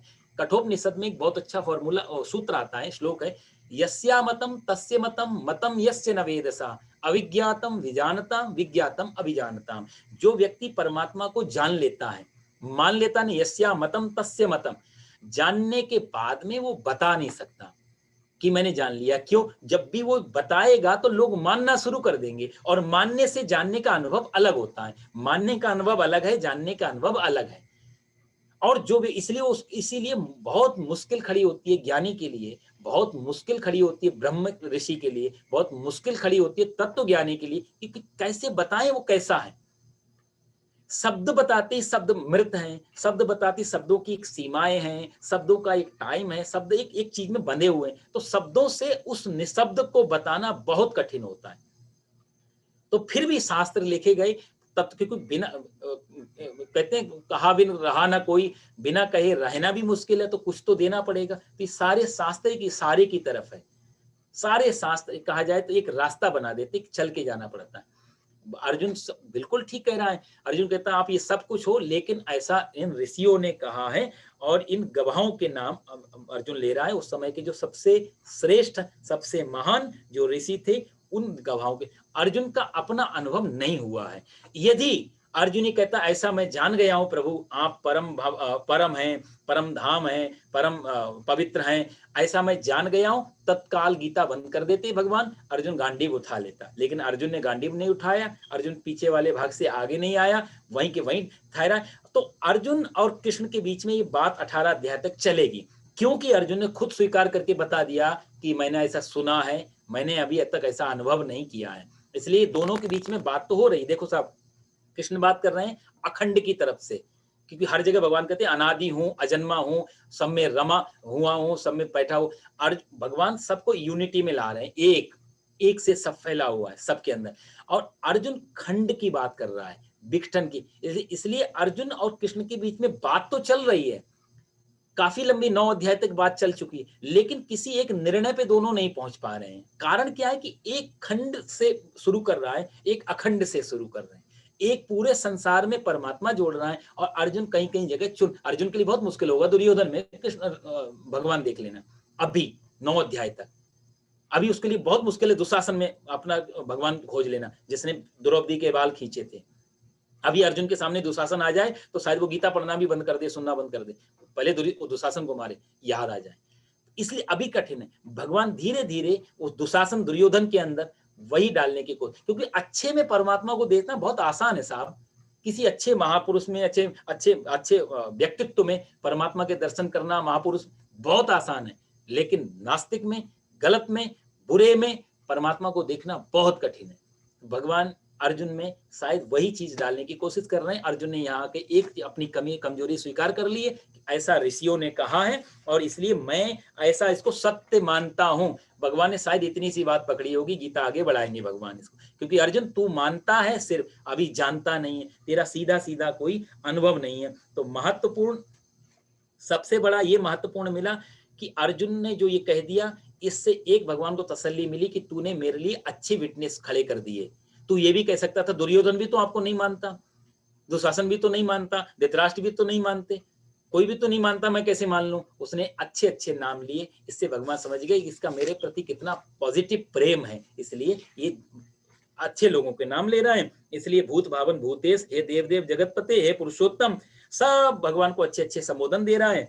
आप अपने अपने आप को जानते हैं, और वक्तुर्मर्हस्य शेषेण, इसलिए जिन विभूतियों से आप इन संपूर्ण लोकों को व्याप्त हैं, वो अपनी दिव्य विभूति संपूर्णता से वर्णन करने में आप ही समर्थ हैं। और कथम विद्याम हम योगिस त्वाम सदा परिचिंतन, हे योगी मैं आपको चिंतन करके कैसे, कथम विद्याम हम, कैसे आपको जानूं। अब अर्जुन ने यहाँ पर आके 17वें श्लोक में कहा, अभी तक कहता है कि आप ये सब हैं, ऐसा मैं मानता हूं। तत्काल अर्जुन ने आकर कहा कि मैं कैसे जानूं। मैं मानता हूं, सुनने माना जाता है दूसरे की वजह से, जाना जाता है स्वयं की वजह से, यही अंतर होता है। ईश्वर को मानना उतना जरूरी नहीं जितना जानना जरूरी है। शांति पाने के लिए जानना जरूरी होता ना कि मानना। ईश्वर है या नहीं है विवादी अलग है, लेकिन जानना एक अलग। जैसे स्वामी विवेकानंद जी देखो आप, देवेंद्र, जो रविंद्रनाथ जी के पिताजी थे महर्षि देवेंद्रनाथ जी बैठे हुए हैं नदी किनारे। रात में 12 बजे स्वामी विवेकानंद जी पहुंच गए महर्षि के झोपड़े में, ध्यान में बैठे हुए थे। तुरंत जाके महर्षि से पूछा, ईश्वर है? एक ही प्रश्न, ईश्वर है। महर्षि देवेंद्रनाथ जी को बड़ा कठिनाई हुई, क्योंकि अभी वो शास्त्रों के हिसाब से, क्योंकि शास्त्रों में लिखा है, सबने कहा है, साधना में रत है, तो बोले मैं तेरे को बताऊंगा शास्त्रों में क्या लिखा है, कैसे है। इतनी बातें की, तुरंत वापस हो गए विवेकानंद जी। बोलते इससे तुम्हारी झिझक बता रही कि तुम्हें अभी पूरा मालूम नहीं है, तुम भी साधना में हो, हाँ अच्छी साधना में हो, अच्छे रास्ते, लेकिन मालूम नहीं है। बहुतेरा महर्षि ने समझाया, देवेंद्रनाथ जी ने, आजा वापस उत्तर ले जा। विवेकानंद जी बोले नहीं, उत्तर तुमसे क्या लेना, तुम शास्त्र से बताओगे, शास्त्र में खुद पढ़ लूंगा, बात ही खत्म। मैं जानना चाहे है या नहीं है। यही प्रश्न जब उन्होंने स्वामी रामकृष्ण के सामने किया था, तो रामकृष्ण ने कहा, तू छोड़, ईश्वर है या नहीं है, तेरी तैयारी जानने की है, तू जानने के लिए रेडी है या नहीं है, उतनी तैयारी से है तो अभी बैठता है।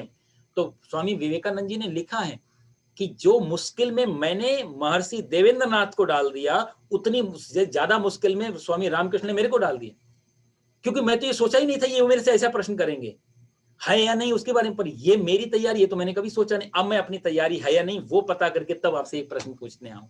तो डजंट मैटर ईश्वर है या नहीं है। आजकल बड़ी चर्चाएं लोग करते हैं ईश्वर है, बहुत बड़ा विवाद है दुनिया में, लेकिन वो टॉपिक की बात है कि हमारी तैयारी कितनी है। हमने कहा, और कोई स्टेटमेंट देने से पहले हमने कुछ खोजा, कोई संघर्ष, कोई मेहनत, कोई हमारा योगदान, उसमें कोई भी कंट्रीब्यूशन हमारा है ईश्वर है या नहीं, दोनों के पक्ष में। तो जो आदमी कहता है वो भी गलत है, जो कहता नहीं है वो भी गलत है। इसलिए अर्जुन ने पहले कह दिया कि मैं आपको ये सब मानता हूं क्योंकि ऐसे लोगों ने कहा है, लेकिन कथम, हे प्रभु कथम विद्या, मैं कैसे जानूं, इन लोगों ने जो जाना है वो प्रक्रिया मेरे को भी समझाओ, मैं कैसे जानूं। ये अर्जुन का असली प्रश्न यहां से खड़ा होता है। ये 17वें श्लोक से, केसु केसु च भावेसु, कैसे कैसे भाव से चिंतन कर सकता हूं, किन किन भाव में मैं आपका चिंतन, कैसे कैसे मैं आपको याद, भगवान ने कहा ना सब जगह मैं हूं, लेकिन अर्जुन कहता कैसे कैसे, कहां कहां मैं आपका चिंतन करूं। क्योंकि देखो अर्जुन और कृष्ण की यही पीड़ा रहती है, भगवान कहते हैं सब जगह, अर्जुन कहता है एक जगह बता दो। जैसे हम लोगों के लिए, हमें ऑफिस में नहीं दिखाई देगा, हमें बॉस में नहीं दिखाई देगा, हमें चेले में नौकर में नहीं दिखाई देगा, हमें मंदिर में दिखाई दे जाता है। अर्जुन भी ऐसे ही एक मंदिर खोज रहा है युद्ध भूमि में, कोई ऐसी मूर्ति बना दो जहां मैं देख, मैं पितामह भीष्म में देख लूं, आसान है, कृपाचार्य में देखना आसान, लेकिन दुर्योधन दुशासन में कैसे देखूं, वो प्रक्रिया आप मेरे को समझा दो। मुझे पितामह भीष्म को देख के प्रणाम करने का मन करता है, लेकिन दुर्योधन को देखते ही नफरत होती है, कैसे प्रेम आ जाए, वो प्रक्रिया। तो अर्जुन खंड से शुरू कर रहा है, भगवान अखंड से शुरू करते हैं, अखंड की बात नहीं घटी, भगवान भी अब अर्जुन के लेवल पे उतरेंगे, अब खंड खंड करेंगे, टुकड़े टुकड़े में बताएंगे। हालांकि गीता टुकड़े टुकड़े की भाषा नहीं है, सार्वभौम परमात्मा को स्वीकार करती है, लेकिन अर्जुन के कारण अब भगवान 10वें अध्याय में अपनी कहाँ कहाँ मुख्य उपस्थिति है, विशेष प्रेजेंस जो है भगवान की, वो भगवान इस 10वें अध्याय में बताएंगे। और उसको विस्तारेण आत्मनो योगम विभूतिम च जनार्दन, हे जनार्दन आप इनको मेरे को विस्तार से अपनी विभूति के बारे में बताओ, और वो सिर्फ आप ही बता सकते हो, ऐसी मेरी प्रार्थना है। भगवान अगली बार हफ्ते से इस विभूति के बारे में भगवान बहुत सुंदर चर्चा करेंगे। ओम पूर्णमदः पूर्णमिदं पूर्णात् पूर्णमुदच्यते पूर्णस्य पूर्णमादाय पूर्णमेवावशिष्यते। सर्वे भवन्तु सुखिनः, सर्वे सन्तु निरामयाः, सर्वे भद्राणि पश्यन्तु, मा कश्चित् दुःख भाग् भवेत्। ओम शांति शांति शांति शांति शांति शांति। शांति, ओम शांति सच्चिदानंद शांति। भगवान की जय, जय जय सीता माता की जय जय जय। जय हो।